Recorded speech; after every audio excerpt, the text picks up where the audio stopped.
Good morning students. நாம் இந்த பாடத்தில் என்ன பார்க்க போகிறோம்னா 6ஆம் வகுப்பு 3வது பருவத்தில் முதல் பாடம் தான் பார்க்க போகிறோம். ஏற்கனவே 7 பாடம் பார்த்துட்டோம் 6வது வகுப்பில். இது 3வது பருவத்தில் முதல் பாடம். இது மொத்தமாக 6வதுல எத்தனையாவது பாடம்னு பார்த்தீங்கன்னா 8வது பாடம். என் பாடத்தினுடைய தலைப்பு என்னன்னு பார்த்தீங்கன்னா, பண்டைய கால தமிழகத்தில் சமூகம் பண்பாடு எப்படி இருந்தது சங்க காலத்தில். காலம் எந்த காலம்னு பார்த்தீங்கன்னா சங்க காலம். அந்த சங்க காலத்தில் வந்துட்டு எப்படி வந்துட்டு சமூக நிலை எப்படி இருந்தது, அதனுடைய பண்பாடு எப்படி இருந்தது தான் வந்து இந்த பாடத்துல நாம பார்க்க போறோம். இந்த பாடத்தை படிக்கிறதுனால நாம என்னெல்லாம் தெரிஞ்சுக்கிற போறோம் பார்த்தீங்கன்னா, பண்டைய கால தமிழ் சமூகத்தை பற்றி அறிந்து கொள்வதற்கு முக்கியமான சான்று எதுன்னு பார்த்தீங்கன்னா சங்க இலக்கியத்தை. அப்ப சங்க இலக்கியத்தை பற்றி நம்ம தெரிந்து கொண்டோம் என்றால் என்ன தெரியுதுன்னா, பண்டைய கால சமூக மக்கள் வந்துட்டு எப்படி வாழ்ந்துப்பாங்க அப்படின்னு தெரிஞ்சுக்கிறோம். மூவேந்தர்கள் என்ற சொல் யாரை குறிக்கும் பார்த்தீங்கன்னா, சேர சோழ பாண்டிய மன்னர்கள் குறித்தும் அவர்களின் சமகாலத்தவரியான குறுநில மன்னர்கள் பற்றியும் தெரிந்துக்கிறோம். அப்போ மூவேந்தர்கள் என்பவர் யாருன்னு பார்த்தீங்கன்னா சேர சோழ பாண்டிய மன்னர்கள். அதே காலகட்டத்தில் ஆட்சி புரிந்தவங்க குறுநில மன்னர்கள் தான் வந்து சமகாலத்தில் ஆட்சி புரிஞ்சவங்க. இவங்க 2 பேரை பற்றியும் தெரிஞ்சுக்க போறோன்றாங்க. அப்போ பண்டைய கால தமிழகத்தின் நிர்வாக முறை, அப்போ அந்த காலகட்டத்தில் வாழ்ந்த மக்களுடைய நிர்வாக முறை, அந்த அரசினுடைய நிர்வாகம், மக்களுடைய சமூக பொருளாதார நிலைகள் பற்றி தெரிஞ்சுக்க போறோம். அதுக்கப்புறம் வந்து பார்த்தீங்கன்னா சங்க காலம் வீழ்ச்சி விட்டுறதுக்கு பிறகு எந்த காலம் வருதுன்னா களப்பிரர் காலம் வந்து உருவாகுது. அந்த காலத்தை பற்றி தெரிஞ்சுக்க போறோம். அப்போ சங்க காலம்னா என்ன, சங்கம்னா என்னன்னு பார்ப்போம். அப்போ சங்கம் என்ற சொல் எதை குறிக்குன்னு பார்த்தீங்கன்னா, இந்த சொல் என்ன சொல்லுதுன்னு பார்த்தீங்கன்னா, இந்த சங்கம் என்ற சொல் வந்து எதை குறிக்குன்னா, மதுரை பாண்டிய அரசர்களின் ஆதரவில் தழைத்தோங்கிய தமிழ் புலவர்களுடைய குடும்பத்தை தான் இந்த சொல் வந்து சுட்டுகிறதுன்றாங்க. எந்த மன்னன் பார்த்தீங்கன்னா, இந்த சங்கம் என்ற சொல் யாரை குறிக்குதுன்னா தமிழ் புலவர்களின் குடும்பத்தை தான் இந்த சொல் வந்து சுற்றுகிறது. இப்புலவர்கள் இயற்றிய பாடல்களின் மொத்தமாக என்ன என்று அழைக்கப்படுதுன்னா சங்க இலக்கியம் என்று அழைக்கப்படுது. இயற்றப்பட்ட காலம் என்னன்னு பார்த்தீங்கன்னா சங்க காலம் என்று அழைக்கப்படுது. அப்போ சங்கம் காலம் என்பது எதிலிருந்து வந்ததுன்னா, புலவர்களுடைய அந்த சொல் வந்துட்டு புலவர்களுடைய குடும்பத்தை தான் குறிக்கிறது. இந்த புலவருடைய குடும்பம் யாருடைய காலத்தில் வந்து தழைத்தோங்கி இருந்தாங்க, பாண்டிய மன்னர்கள் மதுரையை ஆட்சி புரிந்த பாண்டிய மன்னருடைய ஆதரவில் தான் இந்த புலவருடைய குடும்பம் வந்துட்டு தழைத்தோங்கியது. அந்த குழுவுக்கு தான் என்னன்னு சொல்றாங்கன்னு பார்த்தீங்கன்னா சங்கம். அந்த குழுக்கள் வந்து இயற்றிய நூல் தான் வந்து சங்க இலக்கியம். அப்படி இயற்றப்பட்டதுனால அந்த காலம் என்னன்னு சொல்றாங்கன்னா சங்க காலம் சொல்றாங்க. ஏற்கனவே நான் சொல்லியிருக்கிறேன், அவங்க என்ன பயன்படுத்தினாங்களோ, அவங்க என்ன வேலை செஞ்சாங்களோ அதுதான் அது காலமாக வந்துட்டு சொல்லியிருப்பாங்க. இதுதான் ஒவ்வொரு வார்த்தைக்கும் உண்டான பொருள் அதுதான். அப்போ மாணவர்கள் வந்துட்டு வரலாறு மட்டுமல்லாமல் மற்ற பாடங்களிலும் கேட்டிருந்தீங்க. மற்ற பாடங்கள்னு பார்த்தீங்கன்னா சிவிக்ஸ் கேட்டிருந்தீங்க, ஜியாகிரபி கேட்டிருந்தீங்க. நான் மாணவர்களுக்கு நான் என்ன சொல்றேன்னு பார்த்தீங்கன்னா, வரலாறு என்பது நீங்க முழுமையா படிச்சீங்கன்னா தான், வரலாறுல இருந்து தான் எப்படி வந்துட்டு சிவிக்ஸ் உருவாச்சு, வரலாறுல இருந்து தான் எப்படி வந்துட்டு ஜியாகிரபி உருவாச்சு, இது எல்லாம் உங்களுக்கு நல்லதா ஒரு புரிதல் ஏற்படும். அதனால அந்த வரலாறு என்ற பாடத்தை நீங்க முழுமையாக படிச்சு தெரிஞ்சுக்கிட்டீங்கன்னா, நல்லா புரிஞ்சுக்கிட்டீங்கன்னா, இதுல இருந்து அடுத்தடுத்த சப்ஜெக்டையும் நீங்க பார்க்கும்போது எளிமையா இருக்கும். எனக்கு இதனால இந்த பாடத்தை நல்லா முழுமையா நல்லா புரிஞ்சுக்கோங்கம்மா. அப்போ ஆறுமுக நாவலர் எங்கன்னு பார்த்தீங்கன்னா யாழ்ப்பாணம், தாமோதரம் பிள்ளை எங்கன்னு பார்த்தீங்கன்னா யாழ்ப்பாணம், உவே சாமிநாதர் ஐயர் எங்கன்னு பார்த்தீங்கன்னா இவர்கள் மூவரும், அதாவது ஆறுமுக நாவலர் யாழ்ப்பாணம், தாமோதரம் பிள்ளை யாழ்ப்பாணம், உவே சாமிநாத ஐயர் தமிழ்நாடு. இவர் வந்து தமிழ்நாட்டில் எந்த ஊருன்னு பாருங்க. அரும்பாடுபட்டு பனை ஓலைகளில் அக்காலத்தில் எழுதப்பட்டிருந்த பனை ஓலைகளில் எழுதப்பட்டிருந்த தமிழ் செவ்வியல் இலக்கியங்களையும் பண்டைய கால தமிழ் நூல்களையும் மீட்டு வெளியிடுவதில் வந்துட்டு பல ஆண்டுகளை வந்து செலவிட்டிருப்பாங்க. இவங்க 3 பேரும் பார்த்தீங்கன்னா பல ஆண்டுகள் வந்துட்டு அந்த பனை ஓலைகள் எழுதப்பட்டிருந்ததையும் பண்டைய கால தமிழ் நூல்களை வந்துட்டு மீட்டு வெளியிடுவதில் வந்து பல ஆண்டுகள் செலவைத்து தான் வந்து தமிழ் வந்து நமக்கு கொடுத்துருப்பாங்க. அப்போ உவே சாமிநாத ஐயர் எந்த ஊரை சார்ந்தவர் என்று பாருங்கம்மா. இது உங்களுக்கு ஒரு சின்ன ஹோம்ஒர்க். அப்போ சங்க காலத்தில் பயன்படுத்திய சான்றுகள்லாம் என்னென்ன, எந்தெந்த சான்றுகள் மூலம் நாம சங்ககால மக்களுடைய வாழ்க்கை பொருளாதாரம் அவங்களுடைய மொத்தமும் எப்படி மாதிரி வாழ்க்கை வாழ்ந்தாங்கன்றதை தெரிஞ்சுக்கலாமா.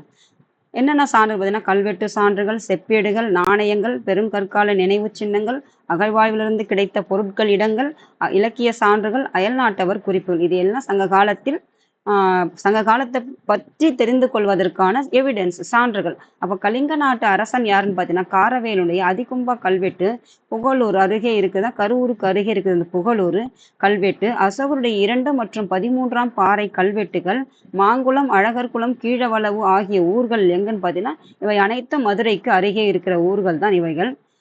இவையெல்லாம் வந்து கல்வெட்டுகள். அப்போ கலிங்க நாட்டு அரசன், கலிங்கம் என்பது எங்கன்னு சொன்னேன்னு பார்த்தீங்கன்னா ஒடிசா. இந்த ஒடிசா பகுதியை ஆட்சி புரிந்த மன்னன் யாருன்னா காரவேலன். இந்த காரவேலனுடைய கல்வெட்டு எதுன்னு பார்த்தீங்கன்னா அதிகும்பா கல்வெட்டு. அது மட்டும் அல்லாமல் புகழூர் கல்வெட்டு. இந்த புகழூர் கல்வெட்டு எங்க இருக்குன்னா கருவூருக்கு அருகே இருக்குதுன்றாங்க. இந்த 2 கல்வெட்டுகள் அல்லாமல் அசோகருடைய 2 கல்வெட்டுகள் 1, 2 மற்றும் 13வது பாறை கல்வெட்டுகள் பார்த்தோம். பேராணை கல்வெட்டுகள். இந்த 2 கல்வெட்டுகளும் அது மட்டுமல்லாமல் மாங்குளம், அழகர்மலை, கீழவளவு ஆகிய ஊர்களில் இவ்வூர்கள் அனைத்தும் எங்கிருந்து மதுரைக்கு அருகே உள்ள ஊர்கள். இங்கிருந்து கிடைக்கப்பட்ட கல்வெட்டுகள் சான்றுகள் மூலம் சங்க காலத்தின் பத்தி நாம தெரிந்து கொள்ளலாம் சொல்றாங்க. இது வந்துட்டு கல்வெட்டு சான்றுகள். செப்பேடு சான்றுகள். செப்பேடு சான்றுகள் பத்தி சங்க காலத்தை பற்றி தெரிந்து கொள்வதற்கான செப்பேடு சான்றுகள் பார்த்தீங்கன்னா வேள்விக்குடி செப்பேடு, சின்ன மனூர் செப்பேடு. இது இரண்டும் பார்த்தீங்கன்னா சங்க காலத்தை தெரிந்து கொள்வதற்கான சான்றுகள், செப்பேட்டு சான்றுகள். நாணயங்கள். சங்க காலத்தில் இயற்றப்பட்ட நாணயங்கள், அந்த காலத்தில் கிடைத்த நாணயங்கள் அடிப்படையில் அவங்க எந்த மாதிரி வந்துட்டு நாணய முறைகளை வெளியிட்டாங்க அந்த மாதிரி தெரிஞ்சுக்கிறது தான் அந்த நாணயங்கள். சங்க காலத்தை சேர்ந்த சேர, சோழ, பாண்டிய அரசர்களாலும் குறுநில மன்னர்களாலும் வெளியிட்ட நாணயங்களும் ரோமானிய நாணயங்களும் இந்த நாணயத்தின் அடிப்படையில் அக்காலத்தை பற்றி தெரிஞ்சுக்கலாம்.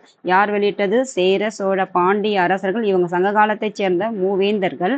அதே காலகட்டத்தில் வாழ்ந்த குறுநிலர் மன்னர்களும் வெளியிட்டிருப்பாங்களே நாணயர்கள். அரசர்கள் மட்டுமல்ல, குறுநில மன்னர்களும் நாணயங்களை வெளியிட்டிருப்பாங்க. அது மட்டுமல்ல, ரோமானிய நாட்டு தொழிற்சாலையும் மதுரையில் இருந்தது பார்த்தோம். அப்போ அவர்கள் அச்சடிச்ச அந்த நாணயத்தின் மூலம் சங்க காலம் எப்படி இருந்ததுன்னு தெரிஞ்சுக்கிறோம். இதுதான் நாணய சான்றுகள். பெரும் கற்கால சான்றுகள். பெரும் கற்கால சான்றுகள்னா என்னன்னு பார்த்தீங்கன்னா, அந்த பெரிய பெரிய கற்களை கொண்டு பழக்கம் இருந்தது இல்லையா, புதைக்கிற பழக்கம். அந்த கற்களை கொண்டு அந்த காலத்து மக்கள் எப்படி வாழ்ந்தார்கள் என்பது இது ஒரு எவிடன்ஸா சொல்றாங்க. அது மட்டும் அல்லாமல் அகழ்வாழ்வு செய்யணும்னா அந்த அகழ்வாழ்வு பொருட்களில் இருந்து கிடைக்கப்பட்ட அந்த பொருட்களின் மூலம் அந்த மக்கள் எப்படி இருந்தாங்க அதை பத்தியும் தெரிஞ்சுக்கலாம். அப்போ அகழ்வாய்வு செய்யப்பட்ட பொருட்கள் எங்கெல்லாம் கிடைச்சதுன்னு பார்த்தீங்கன்னா ஆதிச்சநல்லூர், அரிக்கமேடு, கொடுமணல், புகார், கொற்கை, அழகன்குளம், உறையூர் இவ்வூர்களில் இருந்து அகழ்வாய்வு செய்யப்பட்டது பொருட்கள் கிடைத்திருக்கும். இந்த பொருட்கள் மூலமும் அவங்களுடைய சங்க காலம் எப்படி இருந்ததுன்னு தெரிஞ்சுக்கலாம்னு சொல்றாங்க. அது மட்டும் அல்லாம இலக்கிய சான்றுகள். இலக்கிய சான்றுகள் என்னது? அக்காலகட்டத்தில் எழுதி வைக்கப்பட்ட சான்றுகள். அதன் மூலம் எப்படியெல்லாம் அந்த மக்கள் இருந்தாங்க, அவங்களுடைய வாழ்க்கை எப்படி இருந்ததுன்றது தெரிஞ்சுக்க போறோம். தொல்காப்பியம், எட்டுத்தொகை, பத்துப்பாட்டு, 14 கீழ்கணக்கு நூல்கள், பட்டினப்பாலை, மதுரை காஞ்சி ஆகியவை, சிலப்பதிகாரம், மணிமேகலை ஆகிய காப்பியங்கள். சிலப்பதிகாரம், மணிமேகலை இவை இரண்டும் காப்பிய நூல்கள். மற்றவை எல்லாம் பார்த்தீங்கன்னா இலக்கிய நூல்கள். இந்த இலக்கிய சான்றுகள் அனைத்தும் இலக்கிய சான்றுகள். இவை இரண்டும் காப்பியம், ஐம்பெரும் காப்பியம் சொல்லுவோம் இல்லையா, அந்த ஐம்பெரும் காப்பியங்கள் சிலப்பதிகாரம், மணிமேகலையும் மற்ற நூல்களை கொண்டும் இந்த இலக்கிய சான்றுகள் மூலமாக தெரிந்து கொள்ளலாம் சங்க காலம் எப்படி இருந்தது. அது மட்டும் அல்லாம அதே காலகட்டத்தில் வெளிநாட்டவரும் இந்தியாவிற்கு வந்திருப்பாங்க இல்லையா, அவர்கள் பார்த்த குறிப்புகளின் வாயிலாகவும் சங்க காலம் எப்படி இருந்ததுன்னு தெரிஞ்சுக்கலாம். அப்போ வெளிநாட்டவருடைய குறிப்பு எதுன்னு பார்த்தீங்கன்னா எரித்ரிய கடலின் பெரிப்ளஸ். அப்போ எரித்ரிய கடலின் பெரிப்ளஸ் என்பது இந்த periplus of the Erythraean sea. அவருடைய பார்த்தீங்கன்னா பிலினியினுடைய இயற்கை வரலாறு, பிலினியுடையது இயற்கை வரலாறு, தி நேச்சுரல் ஹிஸ்டரி, தாலமியின் புவியியல், தாலமியுடையது ஜியாகிரபி, மெகஸ்தனிஸினுடைய இண்டிகா, ராஜாவளி, வம்சாவளி, மகாவம்சம், தீபவம்சம். இதாவது வெளிநாட்டருடைய குறிப்புகள் மூலமாக சங்க காலத்தினுடைய காலம் எப்படி இருந்ததுன்றதை பத்தி தெரிஞ்சுக்க போறோம். இதெல்லாம் வெளிநாட்டருடைய குறிப்புகள்.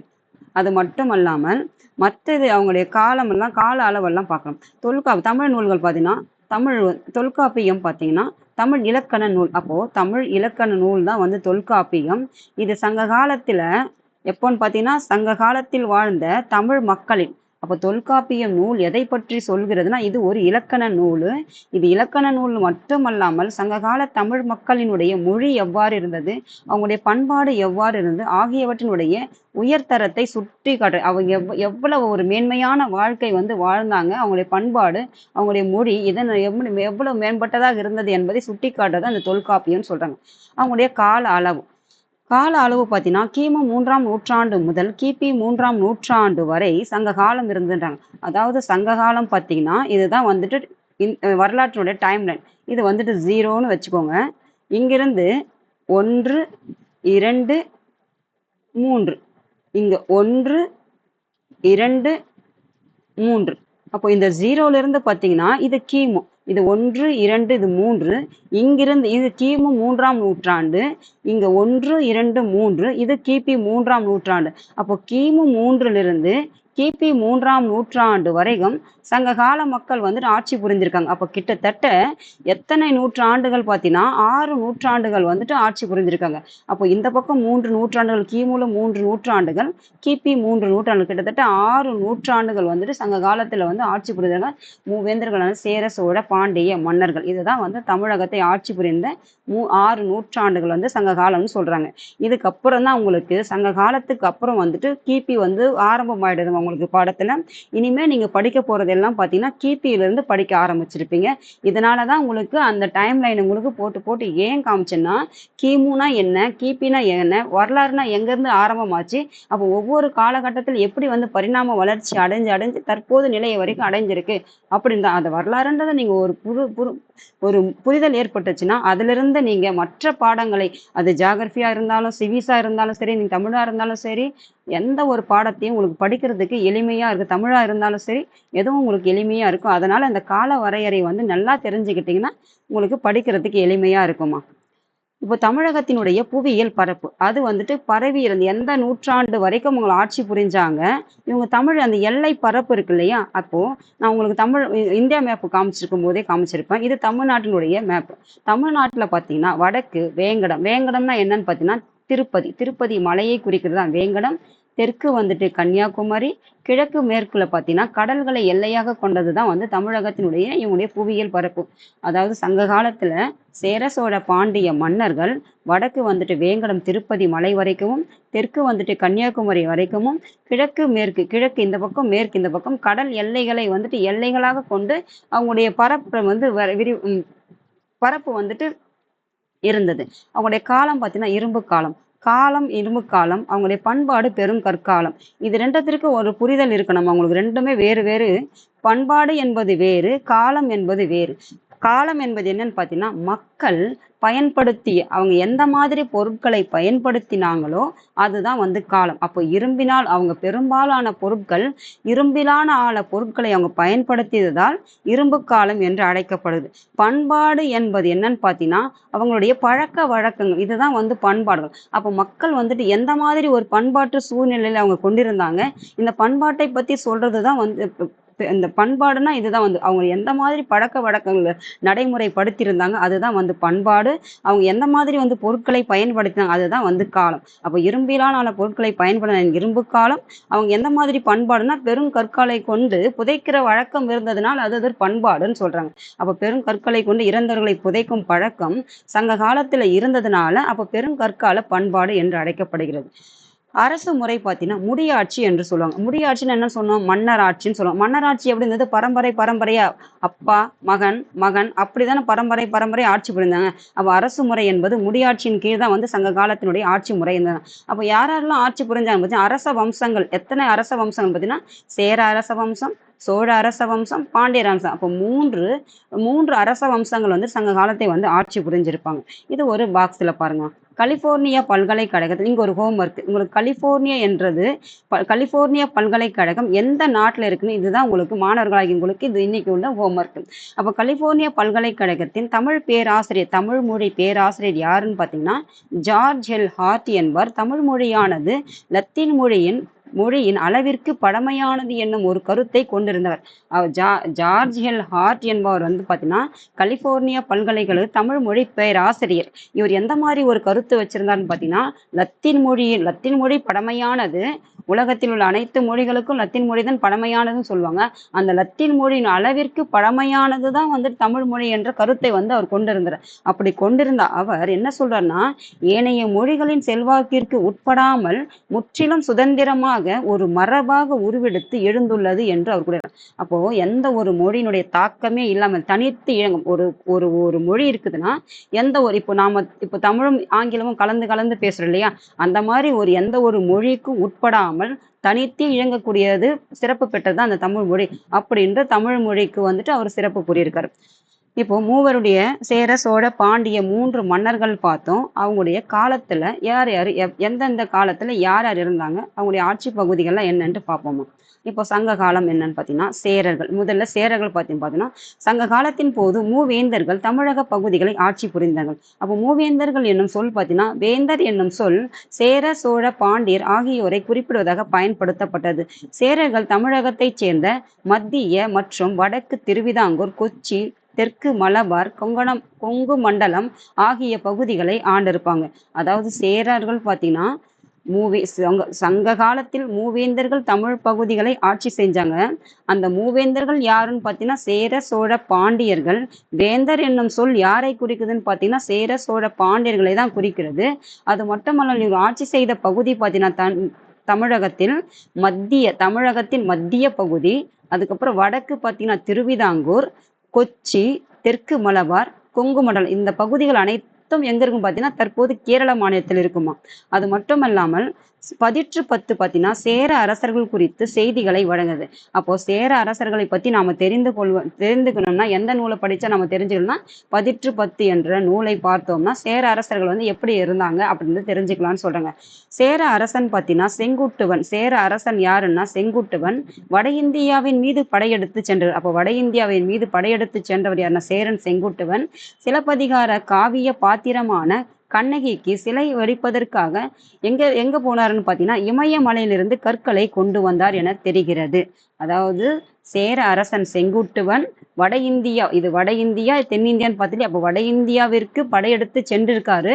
அப்படி படையெடுத்து சென்ற போது என்ன பண்ணிருக்குன்னா சிலப்பதிகார காவிய பாத்திரம் யாருன்னா கண்ணகிக்கு சிலை அமைக்கணுங்கிறதுக்காக எங்கிருந்து கல்லு கொண்டு வந்தாரா இமயமலையிலிருந்து கற்களை கொண்டு வந்து கண்ணகிக்கு சிலை வடித்தாருன்னு சொல்றாங்க. அது மட்டுமல்லாமல் பத்தினி தெய்வ வழிபாடு என்ற ஒரு வழிபாட்டு முறையை அறிமுகம் செய்தவர் யாருன்னு பார்த்தீங்கன்னா சேரன் செங்குட்டுவன் சொல்றாங்க. அப்போ இளங்கோவடிகள் பார்த்தீங்கன்னா இளங்கோவடிகள் சேரன் செங்குட்டுவனின் தம்பி. அப்போ இளங்கோவடிகள் யாருடைய தம்பினா சேரன் செங்குட்டுவனின் தம்பி. அவர்தான் சிலப்பதிகாரத்தின் ஆசிரியர். இந்த இளங்கோவடிகள் சிலப்பதிகார காப்பியத்தின் ஆசிரியர். சேரல் இரும்பொறை யாருன்னு பார்த்தீங்கன்னா இவர் தனது பெயரில் நாணயங்களை வெளியிட்டார். சேரல் இரும்பொறை வந்து நாணயங்களை வெளியிட்டார். சேர நாணயங்களில் அவர்களின் சின்னம் எதுன்னு பார்த்தீங்கன்னா வில்லும் அம்பும் பொறிக்கப்பட்டுள்ளது. அப்போ சேரன் செங்குட்டுவனுடைய தம்பி இளங்கோவடிகள் இயற்றிய நூல் வந்து சிலப்பதிகாரம். அதுக்கப்புறம் சேரல் இரும்பொறை என்னும் அரசன் என தன்னுடைய பெயர்ல வந்து நாணயங்களை வெளியிட்டிருக்காரு. அந்த நாணயங்கள் எந்த வரி சின்னம் பார்த்தீங்கன்னா வில்லும் அம்பும் பொறிக்கப்பட்ட சின்னங்கள் வந்து வெளியிட்டிருக்காரு. அப்புறம் முக்கியத்துவம் வாய்ந்த சேர அரசர்கள் யாருன்னு பார்த்தீங்கன்னா உதயன் சேரலாதன், இமயவரம்பன் நெடுஞ்சேரலாதன், சேரன் செங்குட்டுவன், சேரல் இரும்பொறை. சேரன் செங்குட்டுவன் தான் இமயமலையிலிருந்து கற்களை கொண்டு வந்த இமயமலை வரைக்கும் வட இந்தியா வரைக்கும் படையெடுத்து சென்றார்னு பார்த்தோம். சேரல் இரும்பொறை வந்துட்டு நாணயங்களை வெளியிட்டார்னு பார்த்தோம். இவங்கெல்லாம் முக்கியத்துவம் வாய்ந்த சேர அரசர்கள். சோழ அரசர்கள் அடுத்து யாருன்னு பார்த்தீங்கன்னா சோழ மன்னர்களை பற்றி தெரிந்து கொள்ள போறோம். சங்க காலத்தில் பார்த்தீங்கன்னா சோழ அரசு எங்கிருந்து பார்த்தீங்கன்னா வேங்கடம் என்பது எதை குறிக்குன்னு பார்த்தீங்கன்னா திருப்பதி மலைகளை குறிக்கிறதா இந்த வேங்கடம் வரைக்கும் பரவி இருந்ததான். காவேரி கழிமுக பகுதி சோழ நாட்டின் மைய பகுதியாக இருந்ததுன்றாங்க. இப்பகுதி பின்னர் சோழ மண்டலம் என்று அழைக்கப்பட்டது. என்ன மண்டலம்னா சோழ மண்டலம். சோழ அரசர்களில் மிகவும் புகழ்பெற்றவர் யாருன்னா கரிகால் வளவன் அல்லது கரிகால சோழன். அவர் தன்னை எதிர்த்த சேரர் சோழ பாண்டியர் மற்றும் அவர்களை ஆதரித்த 11 வேளிர்களின் கூட்டுப்படையை தஞ்சாவூரில் பகுதியில் உள்ள வெண்ணி என்னும் சிற்றூரில் வந்து தோற்கடிச்சிருன்னு சொல்றாங்க. அதுவும் சோழ மன்னன் பார்த்தீங்கன்னா அவங்களுடைய பகுதி எங்க இருந்து வேங்கடம், வடக்கு வேங்கடம் வரைக்கும் பரவி இருந்தது. அதனுடைய மைய பகுதி சோழருடைய மைய பகுதி எதுன்னு பார்த்தீங்கன்னா காவிரி ஆறுடைய கழிமுக பகுதி தான் சோழ நாட்டினுடைய மைய பகுதியாக இருந்தது. அது என்னவென்று அழைக்கப்போனா சோழ மண்டலம் என்றும் அழைக்கப்படுகிறது. சோழ அரசர்களில் மிகவும் புகழ்பெற்ற அரசன் யாருன்னு பார்த்தீங்கன்னா கரிகால் வளவன். அதுக்கப்புறம் கரிகால் வளவன் அல்லது கரிகால சோழன் சொல்லுவாங்க. அவர்களை எதிர்த்தவர் யாருன்னு பார்த்தீங்கன்னா இவர் வந்து சோழ மன்னன். அப்போ எதிர்த்தவர் யாருன்னு பார்த்தீங்கன்னா சேர மன்னன், பாண்டிய மன்னன். இந்த சேர மன்னனையும் பாண்டிய மன்னனும் ஆதரித்தவர்கள் யார் பார்த்தீங்கன்னா 11 வேளிர்கள். இந்த 11 வேளிர்கள் இந்த சேர மன்னன் பாண்டியர் மன்னர்களையும் கூட்டுப்படையை தான் பார்த்தீங்கன்னா தஞ்சாவூர் பகுதியில் உள்ள வெண்ணி என்னும் இடத்தில் வந்து தோற்கடிச்சார் யாருன்னா கரிகால சோழன். அப்போ புகழ்பெற்ற சோழ அரசன் யாருன்னா கரிகால சோழன். புகழ்பெற்ற சேர அரசன் யாருன்னு பார்த்தீங்கன்னா சேரன் செங்குட்டுவன். இவங்கெல்லாம் அந்த அந்த வம்சத்தை சார்ந்த சிறப்பு மிக்க மன்னர்கள்னு சொல்றாங்க. அதுக்கப்புறம் அவர் காடுகளை விளைநிலங்களாக காடா இருந்ததெல்லாம் என்னவா மாற்றிருக்கு பார்த்தீங்கன்னா, கரிகால சோழன் வந்து விளைநிலங்களாக மாற்றியிருப்பாரு. வேளாண்மையை மேம்படுத்துவதற்காக காவிரி ஆற்றின் வந்து காட்டை வந்து என்ன செய்யறதுன்னா, காற்றை அழித்து விளைநிலங்களாக மாற்றாரு. அப்ப காடுகள் விளைநிலங்களாக மாற்றப்பட்ட பிறகு நீர் தேவைப்படுது இல்லையா? அப்ப வேளாண்மை வந்துட்டு மேம்படுத்தணும்னா என்ன தேவை? நீர் தேவை. அப்ப காவிரி ஆற்றின் குறுக்கே கல்லணை வந்து கட்டியிருக்காரு கரிகால சோழன். சோழர்களின் துறைமுகம் எதுன்னு பார்த்தீங்கன்னா புகாரு. இந்திய பெருங்கடலின் பல பகுதிகளிலிருந்து வணிகர்களை தன்பால் ஈர்த்ததுன்றாங்க. அப்போ சோழர்களின் துறைமுகம் வந்து புகாரு. இந்த புகார் துறைமுகம் வந்துட்டு இந்திய பெருங்கடலில் இருந்து பல வணிகர்களை வந்துட்டு இதன்பால் ஈர்த்ததா அந்த புகார் துறைமுகம். அது மட்டுமல்லாமல் பட்டினப்பாலை என்னும் நூல் பார்த்தீங்கன்னா 14 கீழ்கணக்கில் 14 கீழ்கணக்கில்லமா இது 14 மேற்கணக்கு நூல் தான் வந்து பட்டினப்பாலை சார்ந்த நூல். கரிகாலனின் ஆட்சியின் போது நடைபெற்ற வணிக நடவடிக்கை பற்றி சொல்லக்கூடியது தான் வந்து இந்த பட்டினப்பாலை. அப்போ பட்டினப்பாலை பார்த்தீங்கன்னா 14 மேற்கணக்கு நூல்களில் ஒன்று தான் இந்த பட்டினப்பாலை. இந்த பட்டினப்பாலை எதை சொல்லுதுன்னு பார்த்தீங்கன்னா, கரிகால சோழனுடைய ஆட்சி காலத்தில் வணிகம் நடைபெற்றது இல்லையா? அந்த வணிக நடவடிக்கைகளை பற்றி விரிவான செய்திகளை சொல்லக்கூடியது தான் இந்த பட்டினப்பாலை. அப்போ வணிகம் எங்க நடைபெறுதுன்னா புகார் துறைமுகத்துல. எதன் வழியாக வந்தாங்கன்னு பார்த்தீங்கன்னா, பல நாடுகளிலிருந்து இந்திய பெருங்கடலின் வழியாக தான் இந்த புகார் நகருக்கு வர வைக்கிறதுக்கு அந்த அளவுக்கு வந்துட்டு இந்த துறைமுகம் வந்துட்டு எப்படி இருந்ததுன்னா துறைமுகம் வந்து சிறப்புற்று விளங்கியதுன்னு சொல்றாங்க. இதுதான் வந்துட்டு இந்த பட்டினப்பாலை நூல் சொல்லக்கூடிய விளக்கமா. இப்போ கல்லணை பார்த்தீங்கன்னா இது கற்களால் கட்டப்பட்ட தடுப்பணை தான் வந்து. இந்த கல்லணை எதால கட்டப்பட்டதுன்னா கற்களால் கட்டப்பட்ட தடுப்பணை. பாசனத்திற்காக கழிமுக பகுதி வழியாக நீரை திருப்பி விடுவதற்காக காவிரி ஆற்றின் குறுக்கே இந்த கல்லணை வந்து கட்டப்பட்டது. இந்த கல்லணை கட்டப்பட்ட போது 69,000 ஏக்கர் நிலத்திற்கு நீர்ப்பாசன வசதியை வந்து வழங்கியதாம். அப்போ எதால கட்டப்பட்டதுன்னா கற்களால் கட்டப்பட்டது. எதற்காக கட்டப்பட்டதுன்னா நீர்ப்பாசன வசதிக்காக கட்டப்பட்டது. எத்தனை ஆயிரம் பார்த்தீங்கன்னா 69,000 ஏக்கர் நிலத்திற்கு அப்போது கட்டப்பட்ட போது 69,000 ஏக்கர் நிலத்திற்கு இது நீர்ப்பாசன வசதியை வழங்கியதுன்னு சொல்றாங்க. இப்போ முக்கியத்துவம் வாழ்ந்த சேர மன்னர்களை பார்த்தோம். அதே மாதிரி சோழ மன்னர்கள் பார்ப்போம். சோழ மன்னர்கள் வந்து இளஞ்சேட் சென்னி, கரிகால் வளவன், கோச்செங்கனான், கிள்ளி வளவன், பெருநற்கிள்ளி இவங்க எல்லாம் பார்த்தீங்கன்னா சோழ அரசர்கள். அடுத்து பாண்டியர்கள் பார்த்தீங்கன்னா இன்றைய தென் தமிழகத்தை ஆட்சி செய்தனர் சொல்றாங்க. அப்போ தென் தமிழகம் என்ற எந்த பகுதினா பாண்டியர்கள் என்றால் எங்கன்னு பார்த்தீங்கன்னா மதுரையை ஆட்சி செய்த பகுதி தான் வந்து தென் தமிழகம். பாண்டிய அரசர்கள் தமிழ் புலவர்களையும் அறிஞர்களையும் ஆதரித்தனர். அப்போ பாண்டிய அரசர்கள் யாரை ஆதரித்தனர்? தமிழ் புலவர்களையும் பல அறிஞர்களையும் ஆதரித்தவர்கள் தான் இந்த பாண்டிய மன்னர்கள் சொல்றாங்க. பல பாண்டிய அரசர்களின் பெயர்கள் சங்க இலக்கியங்களில் வந்து குறிப்பிடப்படுதான். அப்போ பாண்டிய அரசருடைய பெயர்கள் வந்துட்டு சங்க காலத்தில் இயற்றப்பட்ட சங்க இலக்கியங்கள் இருக்குது. அந்த இலக்கியத்துல வந்து அவர்களுடைய பெயர்கள் வந்து குறிப்பிட்டிருக்காங்கன்னு சொல்றாங்க. அப்போ பாண்டிய நெடுஞ்செழியன் மிகவும் புகழ்பெற்ற போர் வீரராக போற்றப்படுகிறார். அவர் சேர சோழர் 5 வேளிர் குல ஆகியோரின் கூட்டுப்படையை தலையானம் காணும் என்னும் இடத்தில் தோற்கடித்தார்னு சொல்றாங்க. அவர் கொற்கையின் தலைவன் என்று போற்றப்படுகிறார். அப்ப பாண்டிய சேர மன்னர்கள் வந்து சேரன் செங்குட்டு வந்து தலை சிறந்த மன்னன் சொல்லியிருக்காங்க. சோழர்கள் வந்துட்டு கரிகால சோழன், பாண்டியர்கள் வந்துட்டு பாண்டிய நெடுஞ்செழியன் தான் வந்துட்டு புகழ்பெற்ற மன்னன் சொல்றாங்க. இவர் வந்து எப்படி இருந்தா போர் வீரராக போற்றப்படுகிறாரு. சேரர் மற்றும் சோழர் அவர்களை ஆதரித்தவர் தான் 5 வேளியர்கள். இவர் அனைத்து கூட்டுப்படையையும் தலையானம் காணும் என்னும் இடத்தில் இந்த பாண்டிய நெடுஞ்செழியன் என்னும் மன்னன் வந்துட்டு தோற்கடிச்சாருன்னு சொல்றாங்க. இவர் என்னவென்று அழைக்கப்படுறான்? கொற்கையின் தலைவன் என்று போற்றப்படுகிறார்னு. அப்ப பாண்டிய நாடு எதற்கு புகைப்பெற்றதுன்னு பார்த்தீங்கன்னா முத்துக்குளிப்புக்கு புகைப்பெற்றதுதான் இந்த பாண்டிய நாடு. பாண்டிய அரசர்கள் பல நாணயங்களை வெளியிட்டிருக்காங்க. அவர்களை நாணயங்கள் ஒரு புறத்தில் யானையின் உருவம் மற்றொரு புறத்தில் பார்த்தீங்கன்னா மீனினுடைய உருவம். முதுகுடும்பி பெருவழுதி என்ற பாண்டிய அரசர் பல வேத வேள்விகளை நடத்தியதை கொண்டாடும் விதமாக நாணயங்களை வெளியிட்டிருக்கிறான். அதாவது பாண்டிய நாடு எதற்கு சிறப்பு பெற்றதுன்னு பார்த்தீங்கன்னா முத்து குளித்ததற்கு புகைப்பெற்றது. அது மட்டுமல்லாமல் பாண்டிய அரசர்கள் பல நாணயங்களை வெளியிட்டிருக்காங்க.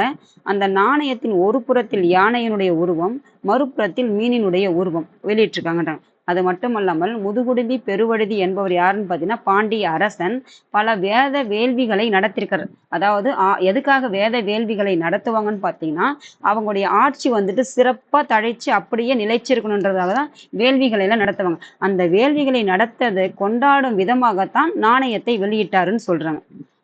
இப்போ தமிழ்நாட்டுல நாம பார்த்தோம் சென்ற வகுப்பில வந்துட்டு மௌரிய பேரரசு பார்த்தோம். மௌரிய பேரரசு பார்த்தீங்கன்னா, தென்னிந்திய பகுதியை தவிர்த்து இருங்க அதுல இருக்க செகண்ட் டைம் அது. தென்னிந்திய பகுதிகளை தவிர்த்து மற்ற பகுதிகள் பாகிஸ்தான், ஆப்கானிஸ்தான், அதுக்கப்புறம் இந்தியாவினுடைய வடபகுதி அனைத்தையும் வந்து தென்னிந்திய பகுதிகள் தவிர்த்து அனைத்து பகுதியும் ஆட்சி செஞ்சான்னு பார்க்கும். ஏன் அப்படி செஞ்சிருக்காங்கன்னு பார்த்தீங்கன்னா, ஏன்னா அவருடைய கல்வெட்டுல அசோகருடையது வந்து சேர சோழர்கள் பத்தி வந்து 13 மற்றும் 2ஆம் பார்வை கல்வெட்டுல வந்து குறிப்பிட்டு அப்போ அவங்களுக்குள்ள ஒரு நல்ல ஆம், ஒரு ரிலேஷன்ஷிப் இருந்திருக்கு. அதனாலதான் வந்து இந்த பகுதிகள்லாம் ஆட்சி அவர் இந்த இந்த பகுதியெல்லாம் கைப்பற்றாமல் வட இந்திய பகுதி ஃபுல்லா கைப்பற்றிருப்பாரு. அதே காலகட்டத்துல வாழ்ந்தவங்க தான் இந்த சேர சோழ பாண்டியர் மன்னர்கள். அப்போ எப்படி அந்த பக்கம் வந்து மௌரிய பேரரசு இருந்ததோ வட இந்தியாவில், தென்னிந்தியாவில் வந்துட்டு சங்ககாலம் இருந்திருக்கும். அந்த பக்கம் வந்துட்டு அசோகர்லாம் ஆட்சி புரிஞ்சப்போ இந்த பக்கம் யார் இருந்திருப்பாங்க, சேர சோழ பாண்டிய மன்னர்கள் வந்து ஆட்சி புரிந்தாங்க. இப்போ சேர சோழ பாண்டிய மன்னர்கள் ஆட்சி புரிந்த பகுதியை பார்ப்போம். இது வந்துட்டு முசிறி துறைமுகம், இது காவேரி துறைமுகம், இது மதுரை, இது கொர்க்கை. இப்போ முசிறி யாரோடதுன்னு பார்த்தீங்கன்னா சேரருடைய துறைமுகம். முசிறி சேரருடைய துறைமுகம். சேரர்கள் பார்த்தீங்கன்னா இந்த பக்கம் தான் வந்துட்டு கேரள பகுதிகள், அப்புறம் தென் தமிழகத்தினுடைய மத்திய பகுதி, இந்த பகுதி தான் வந்துட்டு ஆட்சி புரிஞ்சிருப்பாங்க. பாண்டியர்கள் பார்த்தீங்கன்னா பாண்டியர் வந்து தென் இந்தியன் தன் தமிழகம்னு சொன்னீங்க. அப்போ தமிழ்நாட்டினுடைய மதுரை பகுதியை தான் இவங்க ஆட்சி புரிஞ்சிருப்பாங்க. மதுரை எந்த ஆற்றின் கரைன்னு இருக்குதுன்னு பார்த்தீங்கன்னா தலைநகர் வந்துட்டு வைகை ஆற்றினுடைய கரையிலும், அதே மாதிரி வந்துட்டு அழகன் குளமும் வந்துட்டு மதுரையில தான் இருக்குதுன்னு பார்த்தோம். அப்போ அழகன் குளம் எந்த ஆற்றின் கரையில் இருக்குதுன்னு பார்த்தீங்கன்னா வைகை ஆற்றினுடைய கரையில். கொர்க்கை எங்கன்னு பார்த்தீங்கன்னா தாமிர. கொர்க்கை யாருடைய துறைமுகம்னு பார்த்தீங்கன்னா பாண்டியருடைய துறைமுகம். இது தலைநகர், இது வந்து துறைமுகம்.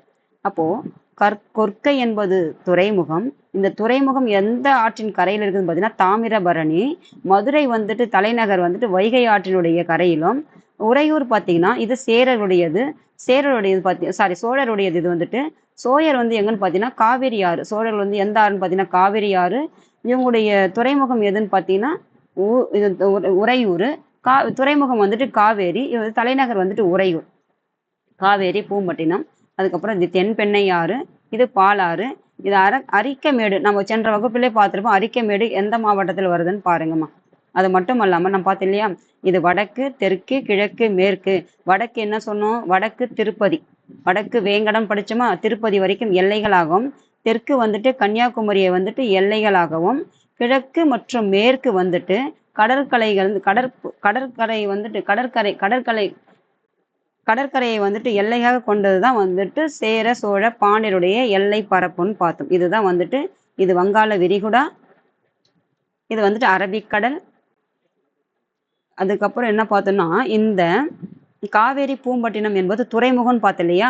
இந்த துறைமுக நகரத்துக்கு தான் வந்து இந்திய பெருங்கடல் இருந்து பல வெளிநாட்டு பயணிகளை வந்துட்டு தன்பால் ஈர்த்ததுன்னு சொல்லியிருப்பாங்க. எது, இந்த காவேரி பூம்பட்டினம் என்ற துறைமுகத்துக்கு இந்திய பெருங்கடல் வழியாக பல நாட்டிலிருந்து என்ன செஞ்சிருப்பாங்கன்னா இந்த துறைமுகத்துக்கு வந்துட்டு வணிகத்திற்காக வந்தாங்கன்னு சொல்லிட்டு பட்டினப்பாலை நூல் வந்துட்டு குறிப்பு இருந்துன்னு பார்த்தீங்கன்னா இதுதான் இந்த இந்திய பெருங்கடல் வழியாக தான் இந்த துறைமுகத்துக்கு வந்தாங்கன்னு குறிப்பு இருக்கு.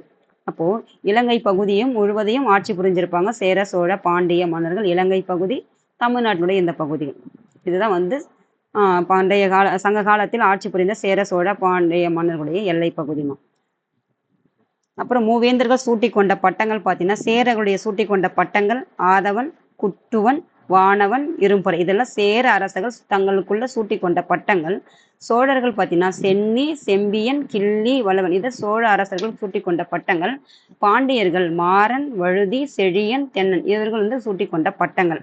அது மட்டுமல்ல முக்கியத்துவம் வாழ்ந்த சேர சோழ பாண்டியர் சேர சோழ மன்னர்களைப் போல பாண்டிய அரசர்களுடைய முக்கியமான அரசர்கள் என்ன, நெடியோன், நன்மாறன், முதுகுடும்பி பெருவழுதி, நெடுஞ்செழியன். பாண்டிய நெடுஞ்செழியன் பார்த்தோம். முதுகுடும்பி பெருவழுதி நாணயங்களை வெளியிட்டார்னு பார்த்தோம். இவர் வந்து போர் திறன் மிக்கவர்னு பார்த்தோம். இதெல்லாம் வந்து சிறப்பு வாழ்ந்த மன்னர்களா சொல்லியிருக்காங்க அந்த காலத்து பாண்டிய மன்னர்கள். அரசுரிமை சின்னங்கள். அரசுரிமை பார்த்தீங்கன்னா செங்கோல்னா செப்டர், முரசுனா ட்ரம்மு, வெண்கொற்றை குடை என்பது ஒயிட் அம்ப்ரெல்லா ஆகியன அரசினுடைய அதிகார சின்னம். அதாவது அவங்களுடைய ஒவ்வொரு அரசு இருக்குது இல்லையா, சேர சோழ பாண்டிய அரசர், அவர்களுக்கான அதிகார சின்னம் தான் வந்து இந்த செங்கோல், முரசு, வெண்கொற்றை குடை, இது எல்லாம் அவங்களுடைய அரசு அதிகாரத்தினுடைய சின்னம் தான் இந்த அரசுரிமை சின்னங்கள். அப்போ மூவேந்தர்கள் யாருன்னா சேர சோழ பாண்டியர்கள். அவர்கள் வந்து போருக்கு போகும்போதோ அவங்க வந்துட்டு அப்போ எல்லாரும் ஒரே மாதிரி தான், எந்த எந்த எந்த மன்னர்கள்னு தெரியாது இல்லையா. அப்போ அவங்கவுங்க பிரிவுக்கு சார்ந்த மாதிரி மாலைகள் எதுன்னு பார்த்தீங்கன்னா, சேர அரசர்கள் வந்துட்டு மாலை வந்துட்டு பனம்பூ மாலை, சோழர் வந்து அத்திப்பூ மாலை, பாண்டியர் வந்து வேப்பம்பூ மாலை அணிந்துக்கணும். அப்போ இந்த மாலை அணிந்தாதான் இந்த மன்னர்கள் இந்த வித்தியாசப்படுத்தி காட்டும் இல்லையா. அதுக்காக அவங்களுக்கு தனியான ஒரு பூக்களை மாலை வந்து அணிந்திருந்தாங்க. அவங்களுடைய துறைமுகம் பார்த்தீங்கன்னா முசிறி, தொண்டி. இது சேரர்களுடைய துறைமுகம் முசிறி, தொண்டி. முசிறி எங்க இருக்குன்னு பாருங்க. முசிறி, தொண்டி இங்க எங்கேயோ இருக்கும். தொண்டிக்கான். முசிறி, தொண்டி சேரர்களுடையது. புகார் வந்துட்டு சோழருடைய துறைமுகம். கொற்கை என்பது பாண்டியருடைய துறைமுகம். தலைநகர் பார்த்தீங்கன்னா வஞ்சி அல்லது கரூர். வஞ்சி, கரூர் தான் வந்து சேரருடைய தலைநகர். உறையூர், புகார் வந்துட்டு சோழருடைய தலைநகர். மதுரை என்பது பாண்டியருடைய தலைநகர். அப்போ இந்த புகார் என்பது தலைநகராகவும் இருக்குது, துறைமுகமாகவும் இருக்குது. உறையூர் வந்து தலைநகர். சின்னம் பார்த்தீங்கன்னா சேரருடைய சின்னம் பார்த்தீங்கன்னா வில் அம்பு பொறிக்கப்பட்ட சின்னம். சோழர் வந்து புலி சின்னம். பாண்டியர் 2 மீன்கள் கொண்ட சின்னம் தான் வந்து பாண்டியர்களுடையது. அப்போ இதே காலகட்டத்துல வாழ்ந்த குறுநில மன்னர்களையும் பார்க்க போறோம்னு படிச்சு இல்லையா. அப்போ எந்தெந்த குறுநில மன்னர்கள்லாம் சங்க காலத்துல வாழ்ந்தாங்கன்னு பார்ப்போம். குறுநில மன்னர்கள் பார்த்தீங்கன்னா ஆய், வேளிர், கிழார், இந்த 3 பிரிவுகளை சார்ந்த மன்னர்கள் தான் வந்து குறுநில மன்னர்கள் வந்து சங்க காலத்தில் ஆட்சி புரிஞ்சாங்கன்னு பார்ப்போம். சிறு சிறு பகுதிகளை ஆட்சி புரிந்த மன்னர்கள் தான் குறுநில மன்னர்கள். அப்போ முடிசூடிய 3 அரசர்களை தவிர, எந்த 3 அரசர்கள்னா சேர சோழ பாண்டிய, இவங்கெல்லாம் முடிசூட்டி கொண்ட அரசர்கள். இவங்க 3 பேரையும் தவிர்த்து மற்ற சின்ன சின்ன அரசுகள் வந்துட்டு சுதந்திரமாக செயல்பட்டிருப்பாங்க இல்லையா. அந்தந்த பகுதிகளில் சின்ன சின்ன பகுதிகளில் அவங்க எப்படி இருந்தாங்கன்னு பார்த்தீங்கன்னா நெஞ்சுரம் மிக்க சிறிய நெஞ்சுரமா, அதாவது அதே மன்னருக்கு சமமான அந்தஸ்து பெற்று அவங்களும் வந்துட்டு நல்ல வீரதீரமா இருந்த சிறு சிறு மன்னர்களும் இருந்திருக்காங்களாம். குறுநில மன்னர்களும் இருந்தார்கள். அவர்கள் என்னவென்று அழைக்கப்பட்டார்கள் பார்த்தீங்கன்னா வேளிர்கள் என்று அழைக்கப்பட்டாங்க. அப்போ வேளிர் என்பது யார்? இது பாருங்க, இந்த பிக்சர் பாருங்கம்மா. இது யாருன்னு பாருங்க. ஔவையாறு, அதியமான். இதுதான் வந்துட்டு வேளிர் பிரிவை சார்ந்த குறுநில மன்னர்கள். பெயர் பார்த்தீங்கன்னா பழந்தமிழ் சொல்லான ஆயர் என்பது, ஆயர் என்றது என்னன்னு பொருள்னா ஆநிறை மேய்ப்பவர்கள் தான் பொருள். அப்போ ஆயர் என்ற சொல் எதிலிருந்து வந்ததுன்னு பார்த்தீங்கன்னா என்னும் சொல்லிலிருந்து தான் வந்தது ஆயர். ஆயர் என்றால் என்னன்னு பார்த்தீங்கன்னா ஆநிறை மேய்ப்பவர். ஆநிறை மேய்ப்பது என்னன்னா ஆடு மாடுகளை மேய்ப்பவர் தான் இந்த ஆயர். எதிலிருந்து வந்ததுன்னு பார்த்தீங்கன்னா என்னும் சொல்லிலிருந்து வந்ததுன்னு சொல்றாங்க. என்னும் சொல். இவங்க யாருன்னு பார்த்தீங்கன்னா வேளிர்கள். அப்போ சங்க காலத்து மன்னர்களில், அப்போ மன்னர்களை வந்து அந்த குறுநில மன்னர்களையும் பிரிக்கிறாங்க. அப்போ சங்க காலத்துல மன்னர்களில் முக்கியமானவர்களின் பெயர்கள் யாருன்னு பார்த்தீங்கன்னா அந்திரன், திதியன். அந்திரன், திதியன், நன்னன், இவர்கள் மூவரும் பார்த்தீங்கன்னா மன்னர்களில் முக்கியமான மன்னர்கள். எப்படி சேர மன்னர்கள் வந்துட்டு சேரன் செங்குட்டுவன், சோழர்கள் வந்துட்டு கரிகால சோழன், பாண்டிய மன்னர் வந்து பாண்டியன் நெடுஞ்செழியன் பாரி. அதே மாதிரி வந்து மன்னர்களில் மூவர் பார்த்தீங்கன்னா அந்திரன், திதியன், நன்னன். புகழ்பெற்ற வேளிர்கள் பார்த்தீங்கன்னா கடையேழு வள்ளல்கள் சொல்லுவாங்க. இவங்க வந்து புகழ்பெற்ற வேளிர்கள்ல கடையேழு வள்ளல்கள் யாருன்னு பார்த்தீங்கன்னா 7 மன்னர்கள் இருப்பாங்க.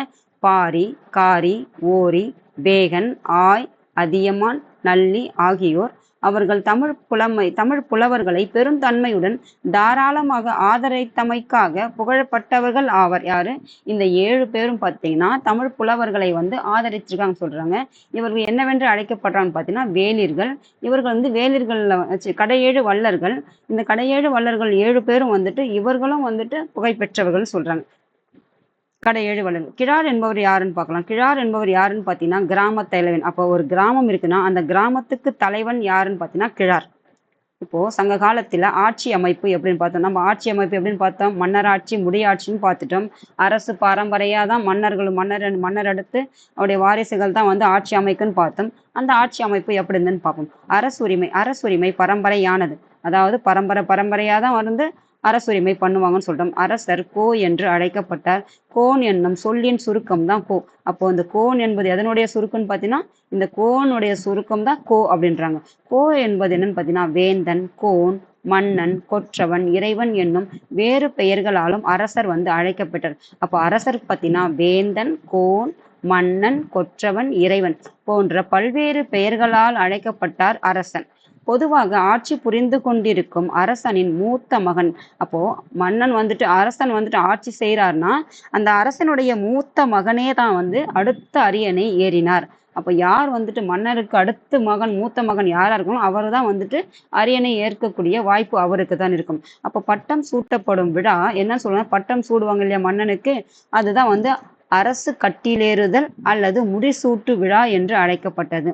பட்டத்து இளவரசன் கோமகன் எனவும் அவருக்கு இளையோர் இளங்கோ நெடுஞ்செழியன் இளஞ்சேரல் எனவும் அழைக்கப்பட்டார். அப்ப யார் வந்துட்டு பட்டத்தை சூட்டிக்கோங்க, மன்னருக்கு அடுத்த மகன் மூத்த மகன் தான் வந்து பட்டத்தை சூட்டிக்குவாங்க.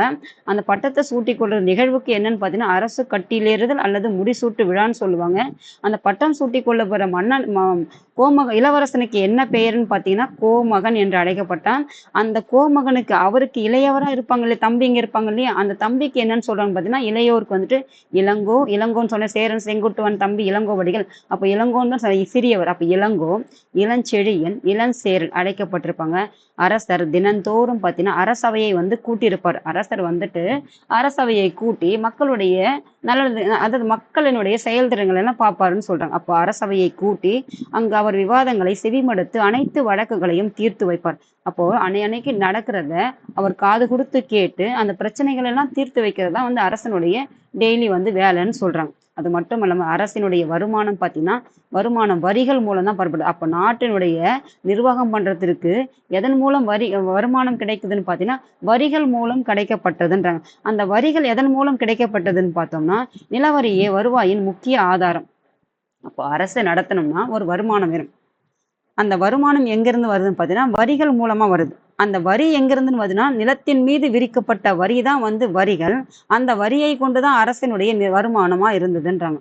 அப்போ அந்த நிலவரிக்கு என்னவென்று பெயர் பார்த்தீங்கன்னா இறை என்று அழைக்கப்பட்டது. இதை தவிர சுங்கவரி கப்பம் தண்டம் போன்ற மற்ற வரிகளும் இருந்ததுன்றாங்க. அப்போ அரசினுடைய முக்கியமான வருவாய் எதுன்னு பார்த்தீங்கன்னா நிலவரி. அந்த நிலவரி என்னவென்று அழைக்கப்பட்டனா இறை என்று அழைக்கப்பட்டது. அதை தவிர மற்ற வரிகளும் இருந்தது. சுங்கவரி கப்பம் தண்டம் போன்ற வரிகளும் அரசு வந்து வசூலித்ததுன்றாங்க. அப்போ புறமுதுகில் காயமடைந்து அவமானமாக கருதப்பட்டது. அப்போ போருக்கு போறாங்க மன்னர்ன்னு பார்த்தீங்கன்னா பின்னாடி இருந்து தாக்கப்பட்டா அது என்னவாக நினைக்கிறாங்கன்னு பார்த்தீங்கன்னா அவமானமாக கருதப்பட்டதாம். அப்போ போரின் போது புறமுதுகில் காயப்பட்டதற்காக அரசர்கள் சாகும் வரை உண்ணாவிரதம் இருந்து உயிரை மாய்த்து கொண்ட நிகழ்வுகளும் இருந்தான். அதாவது போர்ல பின்னாடி இருந்து புறமுதுகில் யாராவது தாக்கிட்டாங்கன்னோ அது என்ன அவமானமாக கருதி உண்ணாமல் நோம்பிருந்து சாகும் வரை உண்ணா நோம்பிருந்து உயிர் மாய்த்து கொண்ட நிகழ்வுகளும் நடந்திருக்கான் சங்க காலத்துல. அந்த அளவுக்கு எப்படி இருந்தாங்கன்னு பாத்தீங்கன்னா வீரம் மிக்கவர்களாக இருந்திருக்காங்க. அந்த வீரத்தை அவங்களால பின்னாடி தாக்கப்பட்டால் அதனால அதை ஏற்றுக்கொள்ள பக்குவம் அவங்களுக்கு இல்லைன்றாங்க. அப்போ சபை எப்படி இருந்ததுன்னு பார்ப்போம். அரசருடைய சபை அரசவை என்று அழைக்கப்படுது. அப்போ அரசர் அந்த அரசவை இருக்குது இல்லையா, அந்த சபைக்கு இடத்திற்கு என்ன பேர்னா அரசவை என்று அழைக்கப்பட்டது. அரசர் அமரக்கூடிய இடத்திற்கு என்ன பேர்னா அரியணை என்ற ஆசனத்தில் அமர்வது வழக்கம். அப்போ அரசருடைய சபை என்ன அழைக்கப்பட்டதுன்னா அரசவை. அரசர் அமரக்கூடிய இடத்திற்கு வந்துட்டு அரியணை என்று அழைக்கப்பட்டது. அதுக்கப்புறம் அரசவையில் அரசரை சுற்றி அதிகாரிகள் சிறப்பு விருந்தினர்கள் அவை புலவர்கள் ஆகியோர் அமர்ந்தனர். ஒரு சபை இருந்தது. அதுக்கு சபைக்கு பேர் அரசவை. அந்த அரசவையில தான் வந்து அரியணை இருந்தது. அரசர் அமரக்கூடிய அந்த சீட்டு அதுக்கு தான் வந்து அரியணை. அந்த அரியணையை சுற்றி யார் இருந்தாங்கன்னு பார்த்தீங்கன்னா அதிகாரிகள் இருந்திருப்பாங்க, சிறப்பு விருந்தினர்கள் இருந்திருப்பாங்க, தமிழ் புலவர்களும் ஆதரிச்சாங்கன்னு சொல்லி அப்போ புலவர்களும் இருந்திருப்பாங்க. இவங்க எல்லாம் யாருன்னு பார்த்தீங்கன்னா அரசவையில் வீற்றிருந்தாங்கன்னு சொல்றாங்க. அது மட்டும் அல்லாமல் அரசர்கள் 5 வித கடமைகள் வந்து செஞ்சாங்கன்னு சொல்றாங்க. அரசர் எத்தனை விதையான கடமைகள் இருந்ததா 5 வகையான கடமைகள் இருந்தோம். அப்ப என்னென்ன கடமை வந்துட்டு அரசருக்கு இருந்ததுன்னு பார்ப்போம். சங்க காலத்துல அரசருக்கு வந்துட்டு 5 வகையான கடமை இருந்தது. ஒண்ணு வந்து பாத்தீங்கன்னா கல்வி கற்பதை ஊக்குவிக்கணும். நீ படிக்கிறியா உன்னை ஊக்குவிக்கிறதா வந்து ஒரு கடமையா சொல்றாங்க அரசினுடையது. 2வது என்னன்னு பாத்தீங்கன்னா சடங்குகள்லாம் நடத்துறாங்கன்னு பாத்தீங்கன்னா அந்த சடங்குகளை நடத்துறது. 3வது பாத்தீங்கன்னா பரிசுகள் வழங்குறது. மக்களுக்கு பரிசுகள் வந்து இப்ப கல்வி கற்கரை ஊக்குவிக்கிறாங்க, சடங்குகளை நடத்துறாங்க, பரிசுகள் வழங்குறது. அதுக்கப்புறம் மக்களை வந்துட்டு பாதுகாக்கிறது, குற்றவாளிகளை தண்டிப்பது. இந்த 5 வகையான கடமை யாருக்குன்னு பார்த்தீங்கன்னா அரசருக்கு உண்டான கடமைன்னு சொல்றாங்க. ஒண்ணு வந்து கல்வி கற்கிறதை ஊக்குவிக்கணும், சடங்குகளை நடத்தணும், பரிசுகளை வழங்குவது, மக்களை பாதுகாப்பது, குற்றவாளிகளை தண்டிப்பது போன்ற 5 வகையான கடமைகள் யாருக்கு இருந்ததுன்னா அரசருக்கு இருந்தது.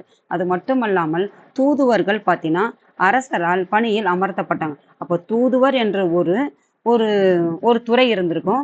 அந்த துறை வந்து யாரால பணியில் அமர்த்தப்பட்டாங்கன்னு பார்த்தீங்கன்னா அரசரால பணி அமர்த்தப்பட்டவர்கள் தான் இந்த தூதுவர்கள். தூதுவர்கள் முக்கியமான பங்கு வகித்தனர் அரசவையில். அரசருக்கு நிர்வாகத்தில் பல அதிகாரிகள் உதவி செய்யறதுக்காக பல அதிகாரிகள் இருந்தாங்களாம். அந்த அதிகாரிகள் யாருன்னு பார்த்தீங்கன்னா 5 பேர் கொண்ட ஒரு குழுவும் 8 பேர் கொண்ட ஒரு குழுவும். இது ஐம்பேர் ஆயும் 5 பேர் கொண்டது குழுக்கு வந்து ஐம்பேர் ஆயும் 8 பேர் கொண்ட குழுக்கு வந்துட்டு எண்பேர் ஆழம் என்று அழைக்கப்பட்டது என அரசருக்கு உதவி புரியறதுக்காக 2 குழுக்கள் வந்து இருந்ததுன்னு சொல்றாங்க.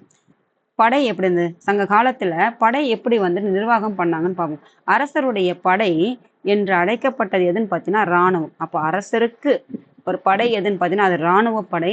அந்த இராணுவ படை எப்படி இருந்ததுன்னு பார்த்தீங்கன்னா 4 பிரிவுகளை கொண்டிருந்தது தான் இந்த அரசனுடைய படை. அரசருடைய படை எதுன்னு பார்த்தீங்கன்னா இராணுவ படை.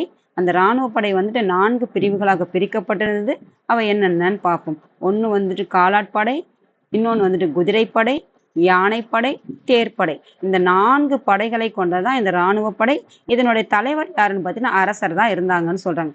அப்போ இதனுடைய படை தலைவர் யாருன்னு பார்த்தீங்கன்னா தானை தலைவர். இந்த படைக்கெல்லாம் வழி நடத்திட்டு போவார் இல்லையா, அந்த படைகளுக்கு தலை நடத்திட்டு போற தலைவனுக்கு என்னன்னு பார்த்தீங்கன்னா படை தலைவன் வந்துட்டு தானை தலைவன் என்று அழைக்கப்பட்டான். அக்கால பகுதியில் பயன்படுத்தப்பட்ட முக்கியமான ஆயுதங்கள். அப்போ படை இருக்குதுன்னா ஒரு ஒரு படை இருக்கு. அந்த படைக்கு ஒரு தலைவன் இருந்தாச்சு. அந்த தலைவன் இருக்கிறான படை நடத்துறதுக்கு தலைவன் இருக்கும்போது சண்டை போடுறதுக்கு ஆயுதங்கள் வேணுமா? அப்ப எந்த மாதிரி ஆயுதங்கள்லாம் சங்க காலத்துல பயன்படுத்துனாங்கன்னு பார்த்தீங்கன்னா வாள், கேடயம், தோமாரம். தோமாரம் என்பது எரி ஈட்டி, ஈட்டி, வில், அம்பு ஆகியன அக்காலத்தில் பயன்படுத்தப்பட்ட ஆயுதங்கள்.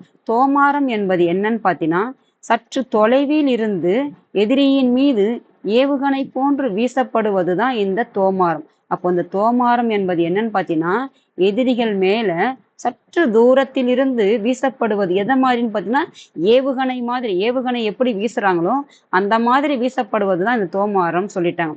ஆயுதங்கள்லாம் இருந்தாச்சு. இப்போ ஆயுதங்கள் வைக்கிறதுக்கு ஒரு இடம் வேணும் இல்லையா? ஆயுதங்கள் வைக்கக்கூடிய இடத்துக்கு என்னன்னு பார்த்தீங்கன்னா படை கொட்டில் என்று அழைக்கப்பட்டது. ஆயுதங்கள்லாம் இருக்குது. ஆயுதத்தை அங்கங்க போற்ற முடியாது இல்லை. அப்போ அதுக்கு ஒரு கொட்டில் வேணும் இல்லை. அந்த கொட்டிலுக்கு என்ன பேருனா படை கொட்டில். படை என்பது என்னது? அவங்க உருவாக்கின இந்த 4 பிரிவுகள். அதுக்கு தலைவன் யாருன்னா படை தலைவன், தானை தலைவன் என்று அழைக்கப்பட்டான். அதை வழிநடத்தி செல்ல தலைவன் இருக்கும்போது ஆயுதங்கள் தேவையில்லை. இத்தனை வகையான ஆயுதங்கள் இருந்து அந்த ஆயுதத்தை வைக்கக்கூடிய இடங்கள் ஒன்று வேணும். அதுதான் வந்துட்டு படை கொட்டில். அந்த படை கொட்டியில் அப்படின்னு வைக்கணும். அப்போ இதெல்லாம் பாதுகாக்கிறதுக்கு என்ன வேணும்? ஒரு கோட்டை வேணும்ல. அப்போ அந்த கோட்டை வந்துட்டு கோட்டையை அமைச்சாச்சு. அப்போ அந்த கோட்டையை சுற்றி என்ன இருக்கணும்? ஒரு பாதுகாப்பு வேணும். அந்த கோட்டை எதால் அடைக்கப்பட்டது பாதுகாக்கப்பட்டதுன்னா அரண்கள், அகழி.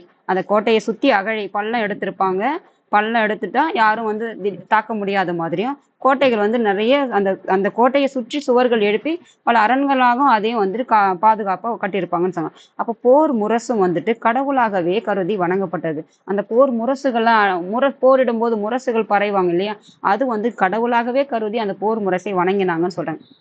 சங்க காலத்துல சட்டம் நீதி எப்படி இருந்ததுன்னு பார்ப்போம். அரசரே இறுதியான மேல்முறையீட்டு நீதிமன்றம் ஆகும். அப்போ அரசர் இருக்காரு, அவர் தான் வந்துட்டு அந்த நாட்டுக்கு இறுதியான மேல்முறையீட்டு நீதிமன்றமே அவர் தான்றாங்க. அப்போ தலைநகரில் நீதிமன்றம் அவை என்று அழைக்கப்பட்டது. நம்ம பார்த்தோம் தலைநகர் பார்த்தோம், துறைமுகர் பார்த்தோம். அப்போ தலைநகர்ல என்னவென்று அழைக்கப்பட்டதுன்னா நீதிமன்றம், அவை என்றும். கிராமமும் இருந்ததுன்னு பார்த்தி. அப்போ கிராமங்கள்ல வந்து நீதிமன்றம் என்னவென்று அழைக்கப்பட்டதுன்னா மன்றங்கள் என்று அழைக்கப்பட்டது. தீர்ப்பு வழங்கப்படும் இடங்களா இருந்தது. அப்போ மேல்முறையீட்டு நீதிமன்றம் யாருன்னா அரசரு, தலைநகர்ல நீதிமன்றம் வந்து அவை, கிராமங்கள்ல நீதிமன்றம் மன்றங்கள் என்று அழைக்கப்பட்டது. தண்டனைகள் எப்பொழுதும் கடுமையாகவே இருந்ததாம். சங்க காலத்துல ஒரு சின்ன விஷயத்துக்கு கூட தண்டனைகள் எப்படி இருந்தா கடுமையாக இருந்தது. எந்த மாதிரி எல்லாம் தண்டனைகள் கொடுத்தாங்கன்னு பார்ப்போம். திருட்டு வழக்குல வந்துட்டு தண்டனை வந்துட்டு மரண தண்டனையே விதிச்சாங்க. அப்போ திருடு செஞ்சா என்ன செஞ்சிருக்காங்கன்னா மரண தண்டனையே வழங்கியிருக்காங்க. தலையை துண்டிக்கிறது, கழுத்தையே வெட்டிடுவாங்க. உடல் உறுப்புகளை வந்து துண்டிடுதல், கை கால்களை வெட்டுறது, சித்திரவதை செய்வது, சிறையில் அடைப்பது, அபராதம்னா என்னன்னா தண்டம் விதிப்பது போன்ற குற்றங்களுக்காக வழங்கப்பட்ட தண்டனைகள். எந்த மாதிரி தண்டனைகள்லாம் மரண தண்டனை. எதுக்கு? திருட்டுக்கு, தலையை துண்டிக்கிறது, உடல் உறுப்புகளை துண்டித்தல், சித்திரவதை செய்வது, சிறையில் அடைப்பது, அபராதம் விதித்தல், தண்டம் விதித்தல். இது எல்லாம் வந்துட்டு காலகட்டத்தில் விதிக்கப்பட்ட தண்டனைகள். யார் விதிச்சாரு? இதைதான் அரசு தான் அரசரே மேல்முறையீட்டு நீதிமன்றம். இங்க ஒரு ஹோம்ஒர்க்குமா. இப்போ நம்ம இந்தியாவில் மேல்முறையீட்டு நீதிமன்றமா இருப்பது எங்க இருக்கு? எது மேல்முறையீட்டு நீதிமன்றமா அழைக்கப்படுமா? இதுதான் உங்களுக்கு ஹோம்ஒர்க். இதை தேடுங்க. உள்ளாட்சி நிர்வாகம். அப்போ அந்த சங்க காலத்துல உள்ளாட்சி நிர்வாகம், இப்போ கிராமத்துல ஆட்சி புரியறதுக்கு அது நிர்வாக அமைப்பு வேணும் இல்லையா? அப்போ அந்த நிர்வாகம் எப்படி இருந்தது? அவங்க ஆட்சி செய்த பகுதி எப்படி எல்லாம் நிர்வாகம் இருந்ததுன்னு பார்ப்போம்.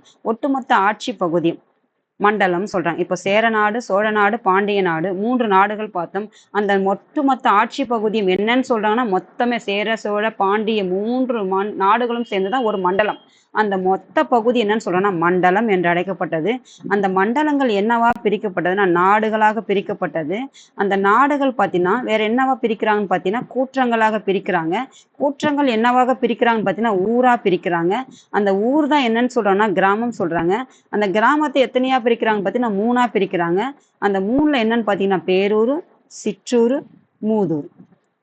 இப்போ உள்ளாட்சி நிர்வாகம் பார்த்தீங்கன்னா சங்க காலத்துல அவங்க ஆட்சி செய்த மொத்த பகுதியை ஒரு மண்டலம் சொல்றாங்க. மண்டலத்தை என்னன்னு பிரிக்கிறாங்க? நாடா பிரிக்கிறாங்க. நாட்டை என்ன பிரிக்கிறாங்க? கூற்றமா பிரிக்கிறாங்க. எதன் அடிப்படையில நாட்டை கூற்றமா பிரிக்கிறாங்கன்னு பாத்தீங்கன்னா மக்கள் தொகை.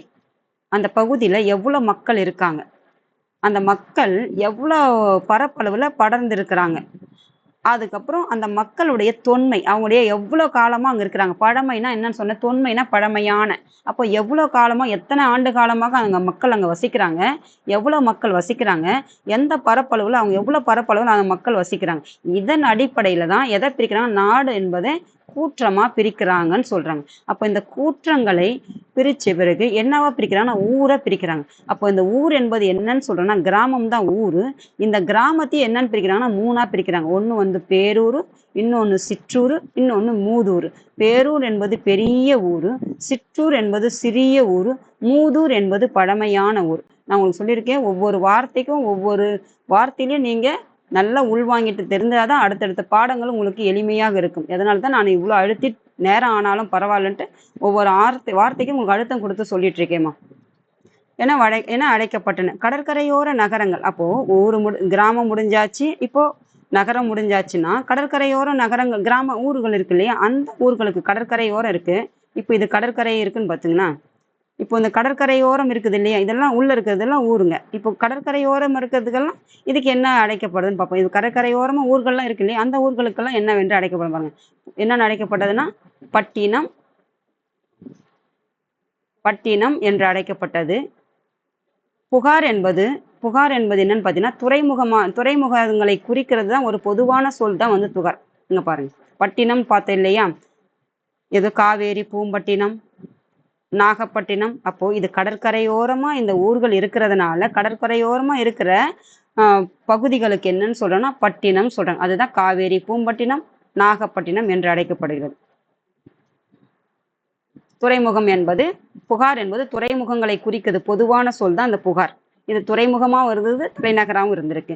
முக்கிய நகரங்கள், அக்காலத்தில் இருந்த முக்கிய நகரங்கள், அதாவது உறையூர், புகார், உறையூர், கொர்க்கை, மதுரை, முசிறி, வஞ்சி அல்லது கரூர். வஞ்சிக்கு தான் இன்னொரு பேருனா கரூர், காஞ்சி ஆகியன அக்காலகட்டத்தில் இருந்த முக்கிய நகரங்கள். திணை என்பது என்னன்னு பார்த்தீங்கன்னா நிலம் தான் திணையா வகைப்படுத்தியிருப்பாங்க. நிலம் என்பதுதான் திணையா வகைப்படுத்தியிருப்பாங்க. எந்த காலத்துல பார்த்தீங்கன்னா சங்க காலத்துல எப்படி எல்லாம் நிலத்தை வகைப்படுத்தினாங்க. நிலங்களை 5 வகையா பிரிச்சிடலாம். எத்தனை வகையா பார்த்தீங்கன்னா 5 திணைகளாக, நிலத்தை 5 திணைகளாக பிரிக்கப்பட்டிருந்தது. மக்களின் அந்த மண்ணின் வளத்தை பொறுத்து நிலங்கள் வகைப்படுத்தப்பட்டன. அப்போ மண் எந்த மாதிரி தன்மை இருக்குதோ அந்த தன்மை, மண்ணினுடைய தன்மையின் அடிப்படையில் தான் என்ன செஞ்சிருக்காங்கன்னா நிலத்தை வகைப்படுத்தினாங்க. எத்தனை பிரிவா? 5 பிரிவாக வகைப்படுத்தினாங்க. அப்போ 5 வகையான நிலம் இல்லையா. அப்போ ஒன்று மருத நிலம். மருத நிலம் எந்த மாதிரி மண்ணுன்னு பார்த்தீங்கன்னா மென்புலம் கொண்ட நிலம், மண். அந்த மென்புலம் கொண்ட மண்ணுக்கு தான் மருத நிலம். அது என்ன நிலம் சொல்லுவாங்க? நஞ்சை நிலம். அப்போ மென்புலம் கொண்ட நிலத்திற்கு நஞ்சை என்று அழைக்கப்பட்டது. அதில் என்ன பயிர் விளைந்ததுன்னு பார்த்தீங்கன்னா நெல்லும் கரும்பும் விளைவிந்தன. நெய்தல் பார்த்தீங்கன்னா நெய்தல் தவிர மற்ற நிலங்கள்லாம் வன்புலம். வன்புலம். இது வன்புலத்துக்கு என்னன்னு சொல்றது புஞ்சை என்று அழைக்கப்பட்டது. அவற்றில் என்ன விளையுது பார்த்தீங்கன்னா தானியம் மற்றும் பருப்பு வகைகள். தானியம் பருப்பு வகைகள் எதுல விளையுதுன்னா நஞ்சை புஞ்சை. நஞ்சை என்பது மென்புலம். இது மருத நிலத்திற்கு உரியது. நெய்தல் நிலத்தை தவிர மற்ற நிலங்கள் என்பது என்ன வன்புலம். வன்புலம் என்பது புஞ்சை. புஞ்சை நிலத்துல என்ன பயிர்கள் விளைந்ததுன்னா தானியமும் பருப்பு வகைகளும். நஞ்சை நிலத்துல என்ன நிலம் நெல்லும் கரும்பும் விளைவிக்கப்பட்டன. எத்தனை வகையா பிரித்தன மண்ணினுடைய வளத்தின் அடிப்படையில் மண்ணினுடைய வளத்தை பொறுத்துதான் வந்துட்டு 5 பிரிவுகளாக வகைப்படுத்தினாங்க. அதுல ஒண்ணுதான் மருதம், நெய்தல், மற்றவை எல்லாம் புஞ்சையில சேர்த்திருக்காங்க. இது என்னென்ன நிலங்களா பிரிச்சிருக்காங்கன்னு பார்ப்போம். திணைனா என்ன சொன்னோம் 5 வகையான நிலம். அதுதான் வந்து திணை அடிப்படையில நிலத்தை பிரிச்சிருப்பாங்க. குறிஞ்சி, முல்லை, மருதம், நெய்தல், பாலை. இதை நீங்க தமிழ் வகுப்புலையும் படிச்சிருப்பாங்க. அவங்க எந்தெந்த பகுதி இதெல்லாம் திணை வகையில பிரிச்சிருக்காங்க. நிலம் பார்த்தீங்கன்னா மலையும் மலை சார்ந்த இடம். இதுதானே மலை. அப்போ இந்த மலையும் மலை சார்ந்த பகுதியும் தான் குறிஞ்சி. குறிஞ்சி திணை தான் மலையும் மலை சார்ந்த பகுதியும். தொழில் அங்க இருக்கிற மக்கள் இந்த குறிஞ்சி திணையில மலையும் மலை சார்ந்த இடமும் தான் இந்த குறிஞ்சி மக்கள் வாழறது. அங்க எந்த மாதிரி தொழில் செஞ்சாங்கன்னு பார்த்தீங்கன்னா வேட்டையாடுதல், உணவு சேகரித்தல். அந்த மக்கள் என்னவென்று அழைக்கப்பட்டார்னு பார்த்தீங்கன்னா குறவர், குறத்தியர். அவங்க வழிபடக்கூடிய கடவுள் எதுனா முருகன். அப்போ குறிஞ்சி திணை மக்கள் எங்க இருந்தாங்கன்னு பார்த்தீங்கன்னா மலை மற்றும் மலை சார்ந்த பகுதிகளை தங்கியிருந்த மக்கள் தான் குறிஞ்சி நில மக்கள். இவங்க செய்யக்கூடிய தொழில் வேட்டையாடுதல், உணவு சேகரிக்கிற தொழில். அவங்க என்னவென்று அழைக்கப்பட்டாங்க குறவர், குறத்தியர் என்று அழைக்கப்பட்டாங்க. எதனால் அப்படி அழைக்கப்பட்டாங்க அந்த நிலத்தின் பகுதி ஒன்று அவங்க செய்யக்கூடிய தொழிலின் அடிப்படையில் அவ்வாறு அழைக்கப்பட்டாங்க. அவங்க வணங்கக்கூடிய முருகன் எதுன்னு பார்த்தீங்கன்னா கடவுள் எதுன்னு பார்த்தீங்கன்னா முருகன். ஏன் அவங்க கடவுள் மலையில இருக்கிற கடவுள் முருகனை தான் அவங்க வணங்கியிருக்காங்கன்னு சொல்றாங்க. மலையில தானே இருப்பாரு, அதனால முருகனை வணங்க அப்படின்னு சொல்றாங்க. அப்போ முல்லை முல்லை பார்த்தீங்கன்னா முல்லை திணையில பார்த்தீங்கன்னா காடும் காடு சார்ந்த இடம்.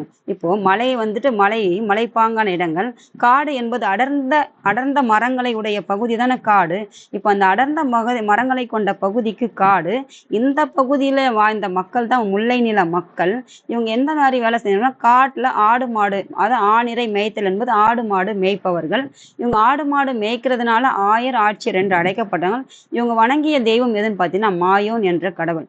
அதுக்கப்புறம் மருத நில மக்கள். வயலும் வயல் சார்ந்த நிலமும் தான் மருத நிலத்தின் மக்கள் வாழ்ந்திருப்பாங்க.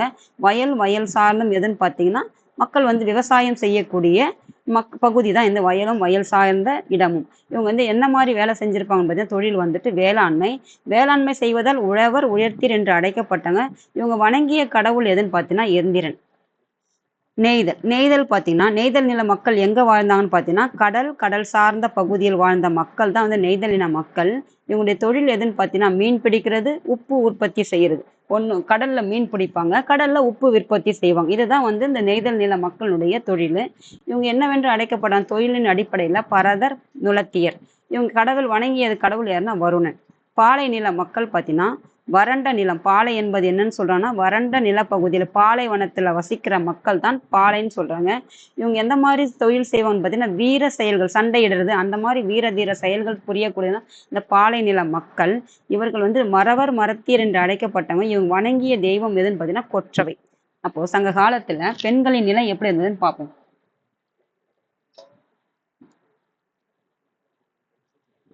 பெண்களின் நிலை பார்த்தீங்கன்னா சமூக வாழ்வில் பெண்களுக்கு கட்டுப்பாடுகள் கிடையாது.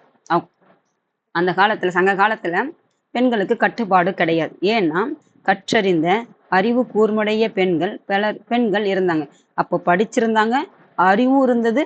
அப்படிப்பட்ட பெண்கள் சங்க காலத்துல இருந்தாங்க. ஏன் அவங்களுக்கு கட்டுப்பாடு இல்லாததுனால கற்கவும் சேர்ந்து கற்றதனால் அறிவு கூர்மையும் அடைந்தார்கள் சொல்றாங்க. அப்போ சங்க காலத்தில் 40 பெண் புலவர்கள் வாழ்ந்து அரிய நூல்களை கொடுத்து சென்றனர். அப்போ சங்க காலத்துல 40 பெண்பார் புலவர்கள் இருந்திருக்காங்களாம். அவங்க இயற்றியது நிறைய நூல்களை கொடுத்துட்டு போயிருக்காங்கன்னு சொல்றாங்க. திருமணம் சொந்த விருப்பத்தை சார்ந்து அமைந்ததான். அவங்க திருமணம் செஞ்சிருக்காங்கன்னா அவங்களுடைய சொந்த விருப்பத்தை சார்ந்து தான், விருப்பத்தின் அடிப்படை தான் திருமணம் இருந்ததுன்னு சொல்றாங்க. இருந்த போதில் அப்படி திருமணம் அவங்க சொந்த விருப்பமாக இருந்தாலும் கற்பு பெண்களின் மிக சிறந்த ஒழுக்கமாக கருதப்பட்டது. கற்பு என்பது மிக சிறந்த ஒழுக்கமாக பெண்களுக்கு கருதப்பட்டது. கற்பு என்பது பெண்களுக்கு மட்டும் கிடையாது, ஆண்களுக்கும் மிக சிறந்த ஒழுக்கமாக கருதப்பட்டது அப்படின்றாங்க. அப்போ பெற்றோரின் சொத்துக்களில் மகனும் மகளும் சமமான பங்கை பெற்றிருந்தாங்க. பெற்றோருடைய சொத்து இருக்குன்னா அது மகனுக்கும் சரி மகளுக்கும் சரி சமமான பங்கு இருந்தா சங்க காலத்துல. சங்க காலத்தில் பெண்பாற் புலவர்கள் சில பெயர்கள் கொடுத்திருக்காங்க பாருங்கம்மா. ஔவையார், வெள்ளி வீதியார், காக்கை பாடினியர், ஆதி மந்தியர், பொன்முடியர், இவங்கெல்லாம் சங்க காலத்தில் வாழ்ந்த பெண்பாற் புலவர்கள். எத்தனை பேர் இருந்தாங்கன்னு பார்த்தோம்? 40 பேர். அவங்க நூல்கள்லாம் ஏற்றிருக்காங்கன்னு பார்த்தோம். திருமணத்துல அவங்களுக்கு என்ன இருந்ததுன்னு பார்த்தீங்கன்னா, கருத்து சொல்றதுக்கு அவங்க விருப்பத்தின் பெயரில் அமைந்திருந்தது. அதே மாதிரி கட்டுப்பாடுகள் கிடையாது. கற்றறிந்தாங்க, அறிவு கூர்முடையன்னு இருந்தாங்க. 40 பெரிய பெண் புலவர்கள் இருந்தாங்கன்னு பார்த்தோம். கற்பு என்பது ஒழுக்கமாக கருதப்பட்டது. சொத்துக்கள்ல பங்கு இருந்தது. பெண்களின் நிலை இவ்வாறு இருந்ததுன்னு சொல்றாங்க. சமய நம்பிக்கைகள், சமூக பிரிவுகள். அவங்க எந்த மாதிரி சமயத்தை பின்பற்றினாங்க, சமூகம் எவ்வாறெல்லாம் பிரிவுபட்டு இருந்தது, எந்த மாதிரி எல்லாம் பிரிச்சு எதன் அடிப்படையில சமூகத்தை பிரித்திருந்தாங்கன்னு பார்ப்போம். நம்ம ஏற்கனவே பார்த்தல வேத காலத்துல முன்வேத காலம் பின்வேத காலத்தின் சமூக பிரிவுகள் பார்த்தீங்கன்னா 4 வர்ணாசிரம முறையின் அடிப்படை சமூக பிரிவுகள். இப்ப சங்க காலத்துல எப்படி பிரிஞ்சதுன்னு பார்ப்போம். மக்களின் முதன்மை கடவுள் அப்போ சங்க காலத்தில் முதன்மையான கடவுள் யாருன்னா சேயோன். சேயோன் யாருன்னு பார்த்தீங்கன்னா முருகன். முருகன் சங்க காலத்தில் வழிபட்ட ஏனைய கடவுள் முருகன் மட்டும் கிடையாது. சங்க காலத்தில் வழிபட்ட மற்ற கடவுள்கள் யாருன்னு பார்த்தீங்கன்னா சிவன், மாயோன், விஷ்ணு. மாயோன் என்பவர் யாருன்னு பார்த்தீங்கன்னா சேயோன் என்பது முருகன், மாயோன் என்பது விஷ்ணு, இந்திரன், வருணன் மற்றும் கொற்றவை ஆகியோர். அது மட்டுமல்லாமல் நடுக்கல் வழிபாடும் வழக்கத்தில் இருந்தது. அதாவது வீரமடைந்த ஒருவனுக்கு நடப்பட்ட கல் தான் நடுக்கல். அப்ப அந்த வீரனை எந்த அளவுக்கு அவங்க போட்டிருந்தாங்கன்னா அவரையும் வணங்கியிருக்காங்கன்னு சொல்றாங்க. அப்போ கடவுளை மட்டும் அடங்காமல் இந்த நடுக்கல் வழிபாடும் இருந்ததுன்னு சொல்றாங்க சங்க காலத்துல. அது மட்டுமல்லாமல் சமண மதம், பௌத்த மதம், நம்ம சொன்னோம் இல்லையா, தமிழ்நாட்டுல இலங்கையிலெல்லாம் சமண மதம் பௌத்த மதம் பௌத்த மதம் பரவி இருந்தது. தமிழ்நாட்டுல சமண மதமும் பரவி இருந்தது. இந்தியாவை முழுவதும் பரவி சமண மதம் இந்தியாவையும் தாண்டி மற்ற பகுதிகளுக்கும் பரவியது பௌத்த மதம்னு பார்த்தீங்கன்னா, அப்போ சமண மதம் பௌத்த மதம் தமிழ்நாட்டிலையும் பரவி இருந்ததுன்னு நீங்க சொல்றாங்க. அப்போ வட பகுதிகளில் வளர்ந்ததை போன்று தமிழகத்தில் சாதி முறை இல்லை. நாம சொன்னோம் இல்லையா, முன்வேத காலத்துல 4 படிநிலைகள் வர்ணாசிரம முறை 3 இருந்தது. பின் வேத காலத்துல அந்த கருப்பினத்தை சேர்த்திருப்பாங்க, 4 படிநிலை இருந்ததுன்னு சொல்லிட்டு. எப்படி சாதி முறை வளர்ந்திருக்கவில்லை. இந்த மாணவர்கள் நல்லா தெரிஞ்சுக்க வேணும். என்ன சொல்றேன்னா, வடபகுதியில் வளர்ந்ததை போன்று தமிழகத்தில் சாதி முறை வளர்ந்திருக்கவில்லை. இந்த சாதி முறை என்பது தொழிலின் அடிப்படையில வர்ணாசிரம முறையில் தான் பிரிச்சிருந்தார்களே ஒழிய எதன் அடிப்படையில் பிரிக்கல. சாதி என்பது ஒன்று இல்லவே இல்லைன்னு தான் என்னுடைய கருத்து. ஏன்னா அவங்க தொழிலின் அடிப்படையில் கருப்பினம் ஆரியர்கள் வட இந்தியாவிலிருந்து வட இந்தியா முழுவதும் வந்தாங்க. வட இந்தியா கிழக்கு நோக்கி பரவனாங்கன்னு பார்த்தோம். அவங்க கருப்பு இன மக்கள், வெள்ளை இன மக்கள் 2 பிரிவத நிறத்தின் அடிப்படையில் தான் பிரிஞ்சிருந்தாங்க. அதுக்கப்புறம் அவங்க செய்யக்கூடிய தொழிலின் அடிப்படையில பிரிஞ்சிருந்தாங்க. அந்த தொழிலின் அடிப்படையில பிரிஞ்சுதான் இன்றைக்கு சாதி முறையா நிக்குதுன்னு சொல்றாங்க. அப்போ சாதி முறை என்பது அன்றைக்கு வகைப்படுத்தப்பட்டதுனால, ஆனா தமிழகத்தில் அவ்வாறு இருந்திருக்கவில்லை. ஒப்பீட்டளவில் வர்ணாசிரம முறை இதுதாங்க. வர்ணாசிரம முறை என்பது என்னன்னு பார்த்தீங்கன்னா, அவரவர் செய்யக்கூடிய தொழில்களை கொண்ட ஒரு தொழில் தான் முறைதான் வர்ணாசிரம முறை. இது என்னவாயிடுச்சு, இன்னைக்கு ஜாதி என்ற ஒரு பிரிவு முறை உருவாயிடுச்சுன்னு சொல்றேன். அப்போ திராவிட தென்னாட்டில் பின்னர் வந்ததே ஆகும் எது, இந்த ஜாதி என்பது.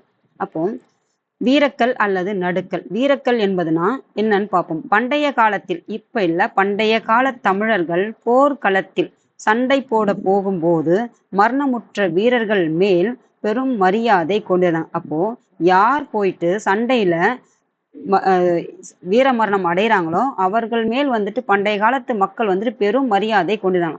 அவ்வாறு போரில் மரணமடைந்த வீரனின் நினைவை போற்றுவதற்காக நடுக்கற்கள் நடப்பட்டன. அவர் இறந்த வீரனுடைய நினைவை போற்றும் வகையில நடுக்கற்கள் நடப்பட்டது. அதையும் மக்கள் வணங்கினாங்க, கடவுளுக்கு அடுத்து நம்ம பார்த்தோம். இப்போ உடை மற்றும் அணிகலன்கள். அவங்க எந்த மாதிரி உடை அணிந்திருந்தன, எந்த மாதிரி அணிகலன்கள் அணிந்திருந்த சங்க காலத்து மக்கள்? எப்படி வந்து சிந்து சமவெளி நாகரிகத்துல பார்த்தோமோ அதே மாதிரி சங்க காலத்திலையும் பார்க்கணும். இப்படிதான் நம்ம வித்தியாசப்படுத்தி பார்க்கணும். சங்க காலத்துல எப்படி இருந்தது, தமிழ்நாட்டுல சங்க காலத்துல எப்படி இருந்தது, சிந்து சமவெளி காலத்துல எப்படி இருந்தது, இப்படிதான் நம்ம வேறுபடுத்தி பார்த்துட்டா கொஞ்சம் புரிதல் ஏற்படும். அப்ப இந்தியா முழுவதும் இப்படி இருந்ததுன்னா அப்போ உலகம் முழுவதும் இப்படிதான் இருந்தது. நீங்க இதை படிச்சீங்கன்னா உங்களுக்கு உலகத்தை பத்தி புரிஞ்சுக்கிறதுக்கும் இந்தியாவை பத்தி புரிஞ்சுக்கிறதும் தமிழ்நாட்டுல பத்தி புரிஞ்சது எளிமையா இருக்குமா.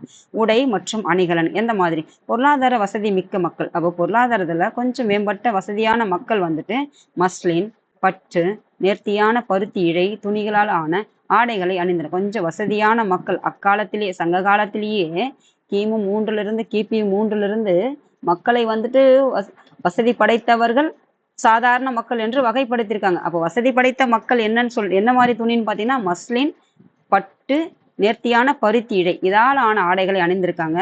சாதாரண மக்கள் பார்த்தீங்கன்னா இரு துண்டுகளால் ஆன ஆடைகளை அணிஞ்சாங்க. எப்படி வந்துட்டு வேட்டி சட்டை ஆண்கள் அணிகிறாங்க இல்லையா, அந்த மாதிரி 2 வகையான துண்டுகளால் ஆன ஆடை தான் வந்து சாதாரண மக்கள் வந்து அணிஞ்சிருக்காங்கன்றாங்க.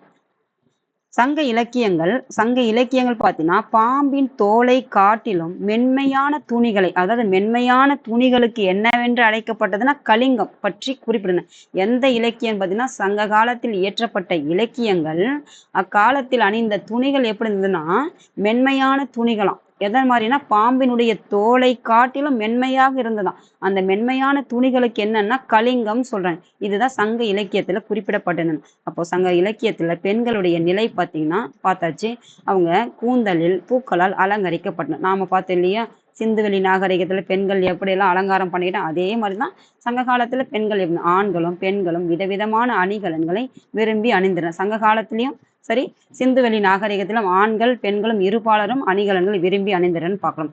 அவ எந்த மாதிரி ஆபரணங்கள் பார்த்தீங்கன்னா தங்கத்தில் ஆனது, வெள்ளி, முத்துக்கள், நவரத்தின கற்கள், சங்கு, பாசி மணிகள் ஆகியவற்றால் செய்யப்படும். இந்த அணிகலன்கள் எல்லாம் இந்த தங்கம், வெள்ளி, முத்து, நவரத்தின கற்கள், சங்கு, பாசி மணிகள் ஆகியவற்றால் செய்யப்பட்டு அணிந்திருந்தான். இதெல்லாம் அவங்க பயன்படுத்திய அந்த அணிகலன்கள்.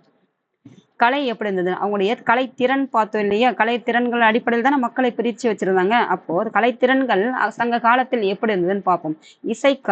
இசைக்கருவிகளான எதுன்னு பார்த்தீங்கன்னா முரசு, புல்லாங்குழல், யாழ் போன்றவற்றை பற்றிய பல குறிப்புகள் இருந்திருக்கான். அதாவது இசைக்கருவிகள் எதுன்னு பார்த்தீங்கன்னா முரசு, புல்லாங்குழல், யாழ் இதை பற்றிய நிறைய குறிப்புகள் இருக்குதான். அப்போ கரிகாலன் இசையின் 7 சுவரங்கள் குறித்து பெரும் புலவை பெற்றிருந்தான். அதனால் அவன் 7 இசை வல்லான் என்று பாடல்கள் பாடும் புலவர்கள் 7 இசை வல்லான்னு சொல்றாங்க. அதாவது இசையில் எத்தனை சுரங்கள் இருக்குன்னா 7 சுரங்கள் இருக்காம். இந்த 7 சுரங்கள் குறித்து திறமை பெற்றிருந்தான் யாருன்னா வந்து கரிகால சோழன். அதனால அவர் என்னவென்று அழைக்கப்படுறான்னு பார்த்தீங்கன்னா 7 இசை வல்லான் என்று அழைக்கப்படுறான். பாடல்கள் பாடக்கூடிய புலவர்களுக்கு என்னன்னு சொல்றாங்கன்னா பாணர் அல்லது விரலியர். பாட்டு பாடக்கூடிய புலவர்கள், பாட்டு பாடுவாங்க இல்லையா புலவர்கள், அவர்களுக்கு வந்துட்டு பாணர், விரலியர் என அழைக்கப்பட்டனர்.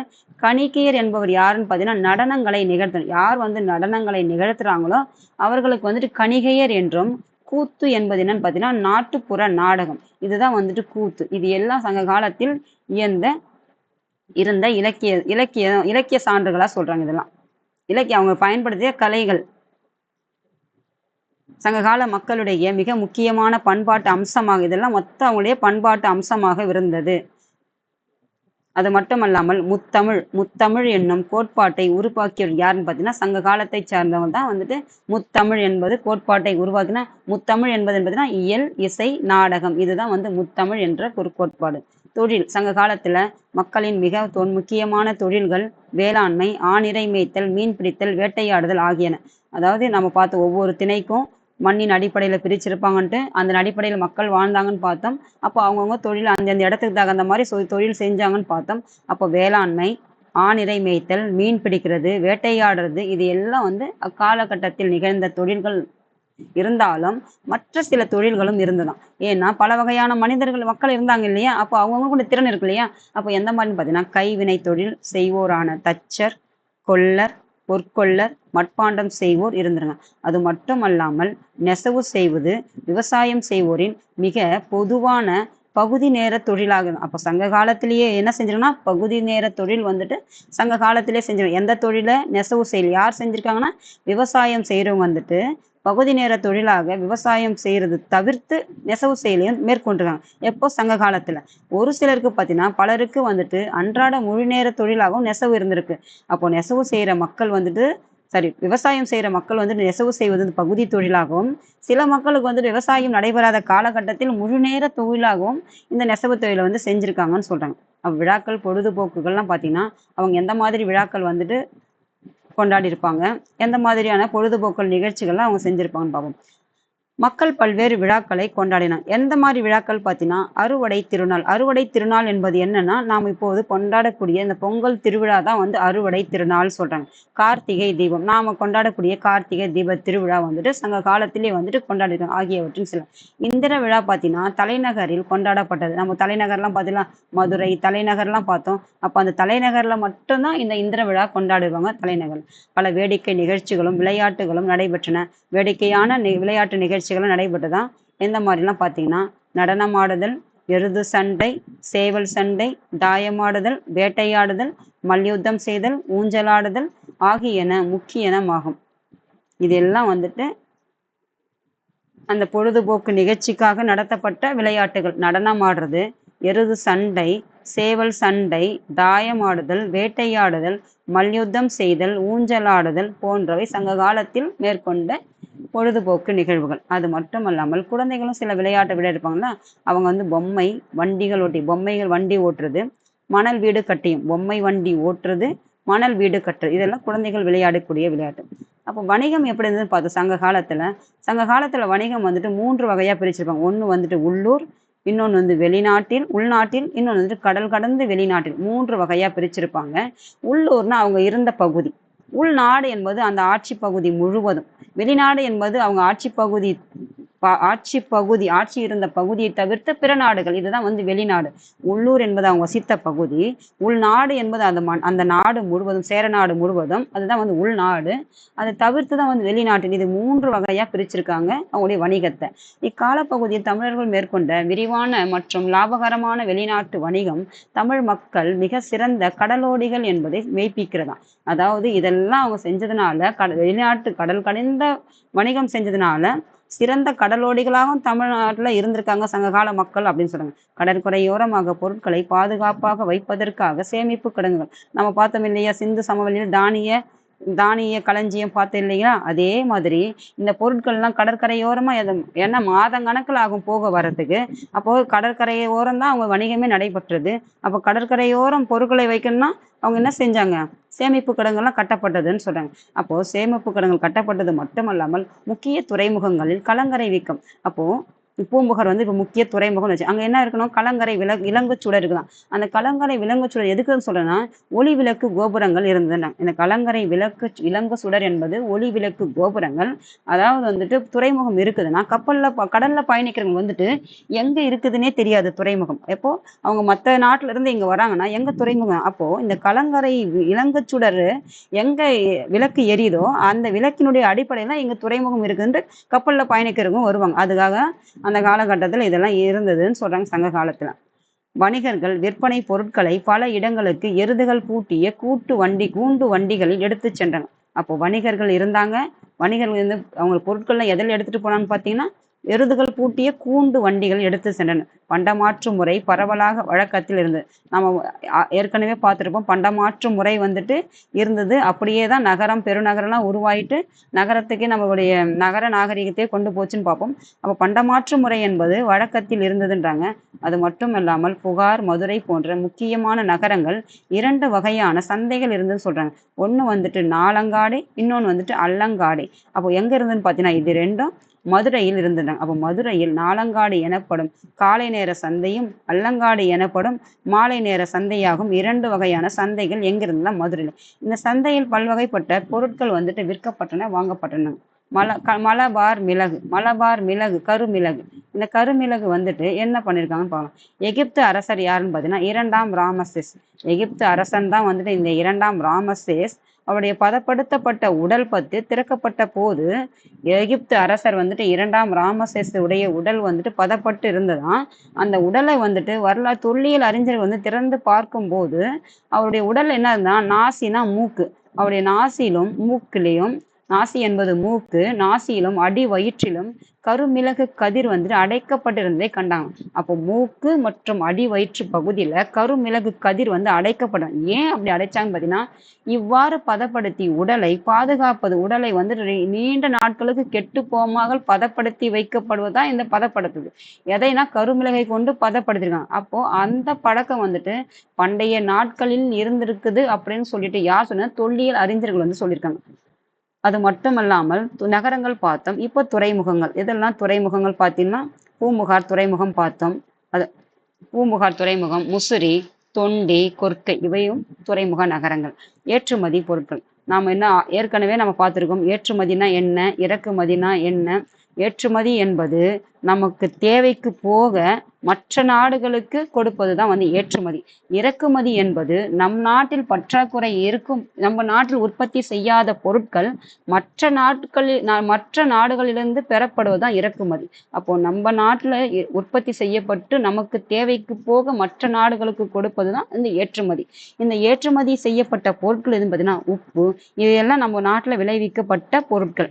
அப்ப இதெல்லாம் நம்ம நாட்டுல விளைவிக்கப்பட்டதுனால நம்ம தேவைக்கு போக அடுத்த நாட்டுக்கு வந்து என்ன செய்யறோம்? ஏற்றுமதி செய்யறோம். அப்ப உப்பு, மிளகு, முத்துக்கள், தந்தம், பட்டு, நறுமணப் பொருட்கள், வைரம், குங்குமப்பூ, விலைமதிப்பு மிக்க கற்கள், மஸ்லின், சந்தனக்கட்டை இவை அனைத்தும் நம்ம நாட்டிலிருந்து ஏற்றுமதி செய்யப்பட்ட பொருட்கள். முக்கிய இறக்குமதி பொருட்கள் அக்காலத்தில் வந்துட்டு சங்க காலத்துல இறக்குமதியும் செஞ்சிருக்காங்க. புஷ்பராகம், தகரம், கண்ணாடி, குதிரைகள் இவை அனைத்தும் இறக்குமதி செய்யப்பட்ட பொருட்கள் சங்க காலத்துல. இந்திய வணிகர்களால் ரோம பேரரசுக்கு விநியோகம் செய்யப்பட்ட பட்டு மிகவும் முக்கியமானதா கருதப்படும். அதாவது இந்தியாவில் இருக்கிற வணிகர்கள் வந்துட்டு ரோம பேரரசு, நான் ஏற்கனவே சொல்லியிருக்கிறேன், ரோம பேரரசு, ரோம் என்பது எந்த நாட்டினுடைய தலைநகர்னு உங்களை பார்க்க சொல்லியிருக்கேம்மா. இதுதான் உங்களுக்கு ஹோம்ஒர்க். அப்போ ரோம பேரரசுக்கு விநியோகம் செய்யப்பட்டிருக்கான் இந்திய வணிகர்களால பட்டு. அந்த பட்டு வந்துட்டு எவ்வளவு முக்கியமானதுன்னு சொல்லிடுறேன். ரோம பேரரசர் யாருன்னு பார்த்தீங்கன்னா ஆரிலியன் என்பவர் தான் அந்த ரோம பேரரசர். இங்கிருந்து இந்தியாவிலிருந்து ரோம பேரரசுக்கு பட்டு வந்து விநியோகம் செய்யப்பட்டிருக்கு. அவர் என்ன சொன்ன, இந்திய பட்டானது எடைக்கு எடை தங்கம் கொடுத்து வாங்க பெற தகுதியானது என்று அறிவிச்சிருக்கார். அப்ப இந்தியாவிலிருந்து வணிகர்களால் ரோம பேரரசுக்கு வந்து பட்டு வந்து விநியோகம் செய்யப்பட்டிருக்கு. அதை வாங்கியவர் யாருன்னா ரோம பேரரசர் ஆரிலியன். அப்ப இந்தியாவிலிருந்து வாங்கக்கூடிய பட்டு வந்துட்டு இங்க இருக்கிற தங்கத்தை வந்து எடைக்கு எடை, நீ ஒரு தட்டுல வந்துட்டு தங்கமும் ஒரு தட்டுல வந்துட்டு பட்டையும் கொடுத்தா அந்த அளவுக்கு வாங்கக்கூடிய தகுதி பெற்றதான் இந்திய பட்டுன்னு சொல்லிட்டு அவர் பெருமையா சொல்லியிருக்காங்கன்றாங்க. கடல் கடந்த நாடுகளுடன் வணிக தொடர்பு. மற்ற நம்ம சொன்னோம் இல்லையா, 3 வகையில வந்து கடல் வணிகம் நடைபெற்றது. உள்நாடு, இந்த உள்ளூர், உள்நாடு, வெளிநாடுன்னு சொல்லிட்டு. அப்போ இந்த வெளிநாடு தான் எதுன்னு பார்ப்போம். தமிழகத்திற்கும் கிரேக்கம், ரோம், எகிப்து, சீனா, தென்கிழக்கு ஆசியா, இலங்கை ஆகிய நாடுகளுக்கிடையே வணிக உறவுகள் நிலவியதை தொல்லியல் சான்று. நம்ம தொல்லியல் சான்றுனா என்னன்னு பார்த்துட்டோம், எங்க இருக்குதுன்னு பார்த்துட்டோம், எப்போ ஆரம்பிச்சாங்கன்னு பார்த்துட்டோம். இது எல்லாம் வந்துட்டு அகழ்வாய்வு செய்யப்பட்ட இடங்களின் மூலம் இந்த வெளிநாடுகளிலும் தமிழகத்திலிருந்து வணிக தொடர்பு வந்துட்டு வாணிக தொடர்பு இருந்ததுன்னு சொல்லிட்டு தொல்லியல் அகழ்வாய்வு சான்று வந்து கிடைச்சிருக்கான். இது வந்துட்டு முசிறி துறைமுகம். இந்த துறைமுகத்துல முதல் பேரங்காடின்னு சொல்லியிருக்காரு. யார் சொன்னாருன்னு பார்ப்போம். ரோம் நாட்டை சேர்ந்தவர் யாருன்னு பார்த்தீங்கன்னா மூத்த பிலினி என்பவர் தான் வந்து ரோம் நாட்டை சேர்ந்தவர். இவர் தன்னுடைய இயற்கை வரலாறு என்னும் நூல், மூத்த பிலினியோடது இயற்கை வரலாறு என்ற நூல் வந்துட்டு இவர் வந்துட்டு ரோம நாட்டை சேர்ந்தவர் தான் இவர். இவருடைய நூல் எதுன்னு பார்த்தீங்கன்னா நேச்சுரல் ஹிஸ்டரி என்னும் நூலில் முசிறியை இந்தியாவினுடைய முதல் பேரங்காடின்னு சொல்றாங்க. அதாவது இந்தியாவினுடைய முதல் பேரங்காடினா எதுனா, நம்ம சொன்னோம்ல நாலங்காடி அல்லங்காடி என்பது ஒரு வியாபாரம் வணிகம் நடைபெறக்கூடிய இடங்கள். அப்போ இந்தியாவினுடைய முதல் பேரங்காடியா இந்த முசிறியே சொல்லுவேன். முசிறி யாரோட துறைமுகம்னு பார்த்தோம்? சேரருடைய துறைமுகம். அப்போ இந்த சேர துறைமுகத்தை பார்த்த ரோம் நாட்டு அரசர் யாருன்னா மூத்த பிலினி வந்துட்டு அவருடைய நூல்ல வந்து சொல்லியிருக்காராம், இதுதான் வந்து இந்தியாவினுடைய முதல் பேரங்காடி என்று கூறுவாங்க. ரோமானியரின் குடியிருப்புகள் வந்துட்டு இருந்த பகுதியில ரோமானியர்கள் வந்துட்டு முசிறி பகுதியில் வந்து இருந்திருக்காங்க. அப்போ முசிறி பகுதியில் இருந்த ரோமானியர்கள் வந்துட்டு என்னன்னு பார்த்தீங்கன்னா ரோமானியர்கள் வணங்கக்கூடிய கடவுள் எதுன்னு பார்த்தீங்கன்னா அகஸ்டஸ் கடவுளுக்காக கோவில் ஒன்று கட்டியிருக்காங்க. அப்போ முசிறியில இந்த ரோமானியர்கள் வந்துட்டு குடியிருப்பு இருந்திருக்காங்க, குடியிருந்திருக்காங்க. அவங்க குடியிருந்த அவர்கள் வந்து அவங்க வணங்கக்கூடிய கடவுள் எதுன்னு பார்த்தீங்கன்னா அகஸ்டஸ். அந்த அகஸ்டஸ் என்ற கடவுளுக்கு இந்த முசிறியில கோவில் ஒன்று கட்டியிருக்காங்கன்னு சொல்லியிருக்காங்க. அது மட்டுமல்லாமல் கிமு கிமு கிமு 2ஆம் நூற்றாண்டை சார்ந்த பாப்பிரஸ் பாப்பிரஸ் ஒப்பந்த பத்திரத்தில் பாப்பிரஸ் என்பது என்னன்னு பார்த்தீங்கன்னா ஒரு ஒப்பந்த பத்திரம். இந்த பத்திரம் தற்போது எங்க இருக்குன்னு பார்த்தீங்கன்னா வியன்னாவில் உள்ள அருங்காட்சியகம். அதாவது வியன்னா என்ற இடத்துல ஒரு அருங்காட்சியம் இருக்குதான். அந்த அருங்காட்சியத்துல தான் வந்து இந்த பாப்பிரஸ் என்ற ஒரு ஒப்பந்த பத்திரம் இருக்குதான். இந்த ஒப்பந்தம் எப்போ நடைபெற்றது பார்த்தீங்கன்னா கிமு 2ஆம் நூற்றாண்டு. கிபி கிடையாது, கிமு 2ஆம் நூற்றாண்டுல இந்த பாப்பிரஸ் என்ற ஒரு ஒப்பந்த பத்திரம் வந்து நடைபெற்றது வந்துட்டு இப்போதைக்கு வியன்னால அருங்காட்சியத்துல வைக்கப்பட்டிருக்கு. இந்த பாப்பிரஸ் என்ற ஒப்பந்த பத்திரம் என்ன சொல்லுதுன்னு பார்த்தீங்கன்னா அலெக்சாண்டிரியாவை சேர்ந்த வணிகர் ஒருத்தர் எங்கன்னா அலெக்சாண்ட்ரியா என்ற ஒரு துறைமுகத்தை சார்ந்த வணிகர் ஒருவருக்கும் முசிறி துறைமுகத்தை சார்ந்த வணிகர் ஒருவருக்கும் இடையே மேற்கொள்ளப்பட்ட ஒரு வணிக ஒப்பந்த பதிவு தான் இதுன்னு சொல்றாங்க. எது? இந்த பாப்பிரஸ் ஒப்பந்த பத்திரம் என்பது அலெக்சாண்ட்ரியா துறைமுகத்தை சார்ந்த ஒரு வணிகருக்கும் இந்தியாவில் முசிறி என்ற ஒரு பகுதியை சார்ந்த வணிகர் ஒருவருக்கும் இடையே ஒரு ஒப்பந்த பதிவு தான் இந்த பாப்பிரஸ் என்ற ஒரு வணிக ஒப்பந்தம். இது எங்க இருக்குது? வியன்னாவில் உள்ள அருங்காட்சியகத்தில் வைக்கப்பட்டிருக்குது. இது எந்த காலகட்டத்தில் நடைபெற்றது பார்த்தீங்கன்னா கிமு 2ஆம் நூற்றாண்டுன்னு சொல்றாங்க. களப்பிரர்கள் பார்த்தீங்கன்னா இப்போ சங்ககாலம் வந்து வீழ்ச்சி அடைஞ்சிருக்கும். அதுக்கப்புறம் யார் வராங்கன்னு பார்த்தீங்கன்னா களப்பிரர்கள் வராங்க. எப்போ வராங்கன்னு பார்த்தீங்கன்னா கிபி இப்போ நம்ம கிமுலிருந்து 600 ஆண்டுகள் வந்துட்டு சங்ககாலம் வந்துருச்சு. இங்கிருந்து ஒரு 3 ஆண்டுகள்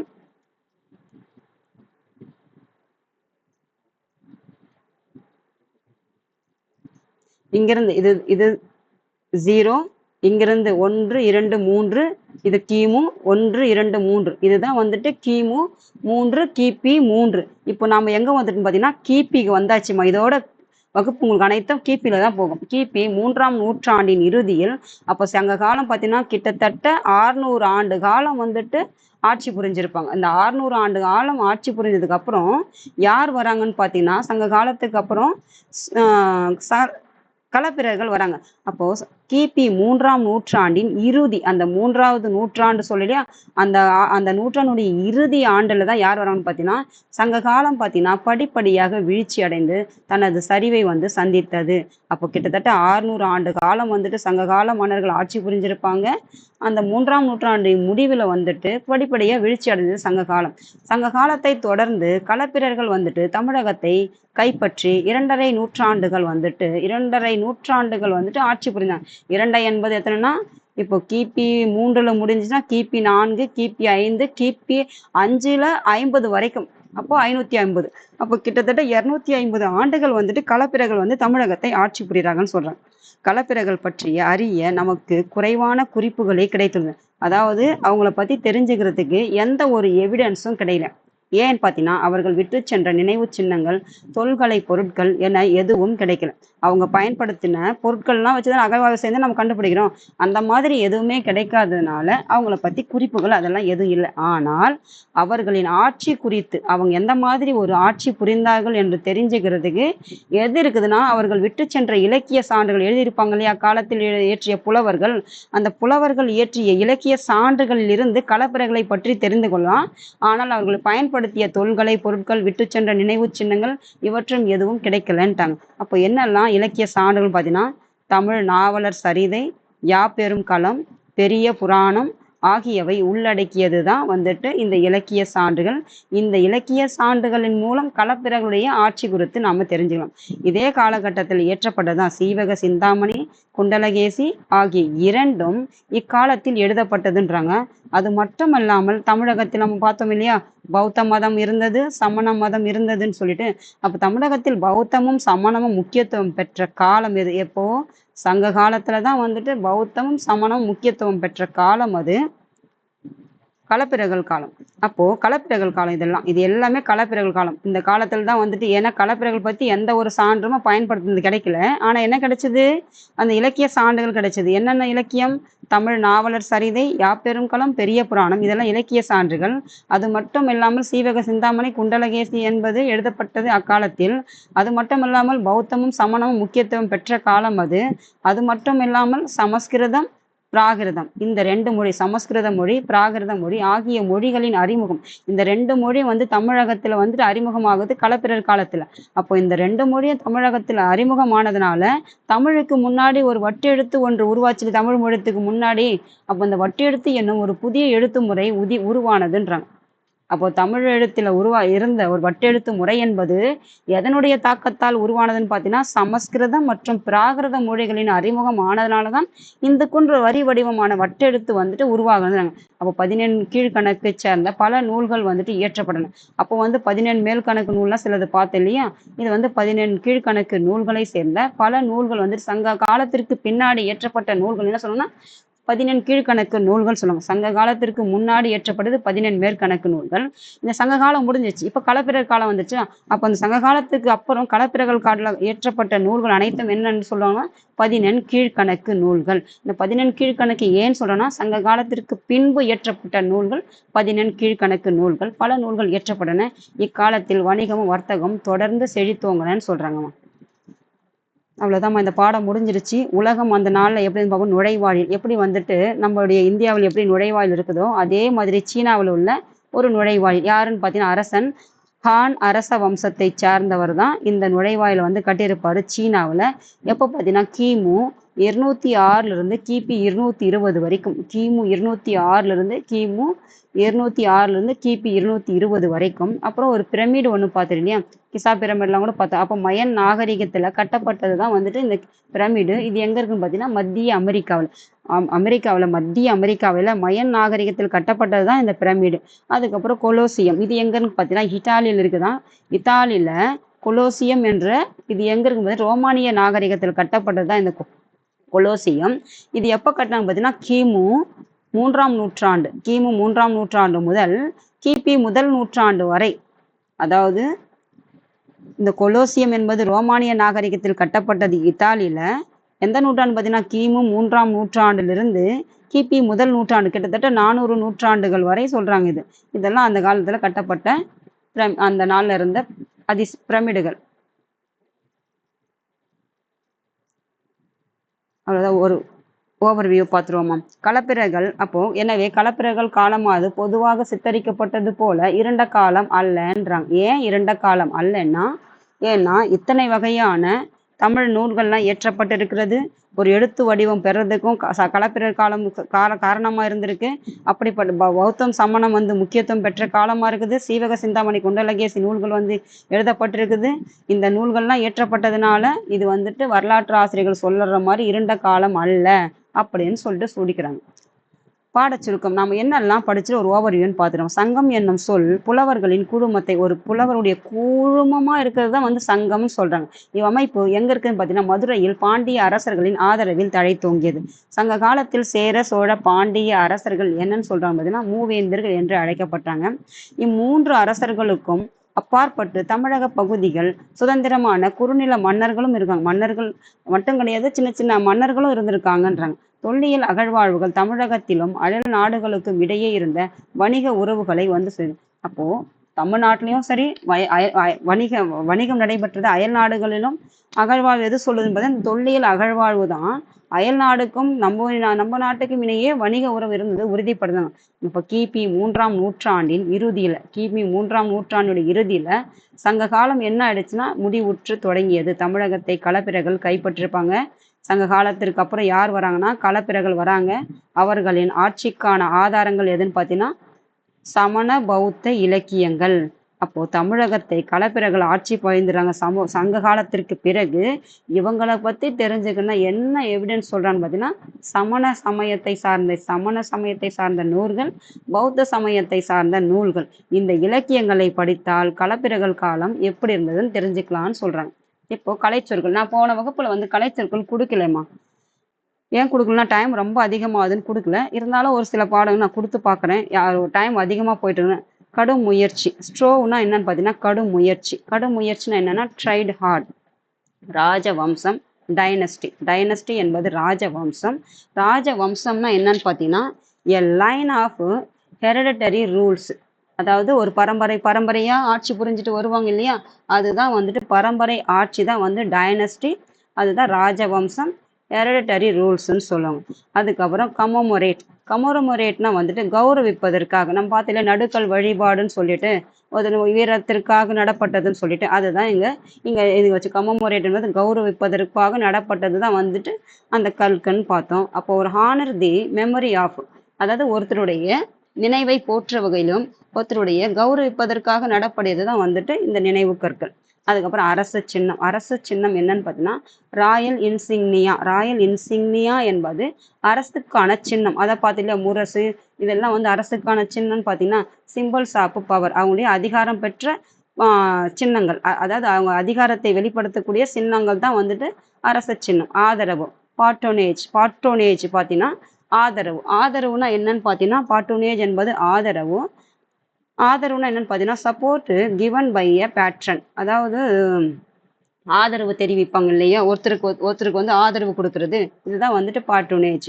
வெளிக்காட்டுதல் பிளேசண்ட் என்ன பார்த்தீங்கன்னா வெளிக்காட்டுதல் டிஸ்பிளேடு விவிட்லி, அதாவது வெளிக்காட்டுறது இது வந்துட்டு. அதுக்கப்புறம் எக்விட்டட் என்பது விடுதலை என்பது என்னன்னு பார்த்தீங்கன்னா ரிலீஸ் பண்றது தான் வந்து எக்விட்டட் விடுதலை.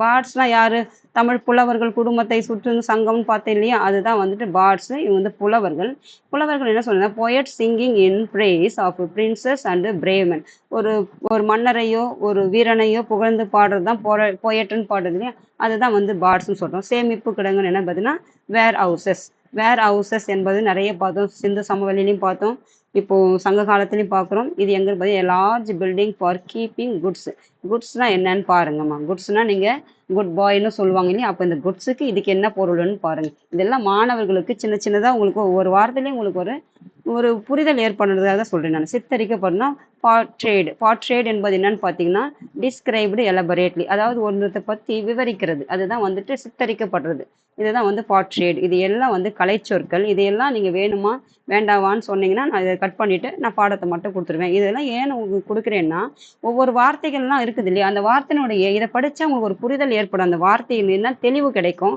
அது மட்டும் இல்லை, இந்த பாட சுருக்கம் ஏன் கொடுக்குறேன்னா இந்த பாடத்தில் முடிச்சா நம்ம என்ன பார்த்தோம் அப்படின்றது ஒரு கிடைக்கும். இதுக்கு முன்னாடி வந்துட்டு நோக்கம் கொடுத்தேன்னா அந்த பாடத்தில் நம்ம என்ன பார்க்க போறோம்னு தெரிஞ்சுக்கும். ஒரு அறிமுகம் நோக்கம் இது பார்த்தீங்கன்னா உங்களுக்கு தெரிஞ்சிடும். இதெல்லாம் நான் கொடுக்க காரணம் என்னன்னா இதில் பார்த்தீங்கன்னா உங்களுக்கு ஆரம்பத்திலிருந்து முடிவு வரைக்கும் இந்த பாடத்தில் என்ன இருக்கு, என்ன பார்க்க போறோம், என்ன பார்த்தோம், அந்த சொற்களுக்கு உண்டான பொருள் என்ன, இந்த பொருள்ல என்ன கொடுக்குது, இது அடுத்துதான் வந்து அடுத்தடுத்து ஒரு பரம்பரையே உருவாகும். அந்த மாதிரி எல்லாம் வரலாறு இருக்கும். அதுக்காக தான் ஒவ்வொரு சொற்களில் வந்து அழுத்தம் கொடுத்து உங்களுக்கு சொல்லியிருப்பேன். அதனால தான் ஒவ்வொரு வார்த்தைக்கும் நான் முக்கியத்துவம் கொடுத்துருப்பேன்மா. இதோட இந்த பாடம் முடிஞ்சது. இது வரலாறுல இன்னும் ஒரு 3 பாடம் இருக்குன்னு நினைக்கிறேன் 6ஆம் வகுப்புல. அதுக்கடுத்து நான் உங்களுக்கு முடிஞ்சா உங்களுக்கு என்னென்ன வகுப்பு நீங்கள் மற்ற சப்ஜெக்ட்லாம் கேட்டிருந்தீங்க, சிவிக்ஸ் கேட்டிருந்தீங்க, அதுக்கப்புறம் ஜாகிரபி கேட்டிருந்தீங்க, என்னால் முடிஞ்ச அளவுக்கு நான் எடுத்து கொடுக்குறேன்மா, உங்களுக்கு நடத்துகிறேன். தேங்க்யூம்மா.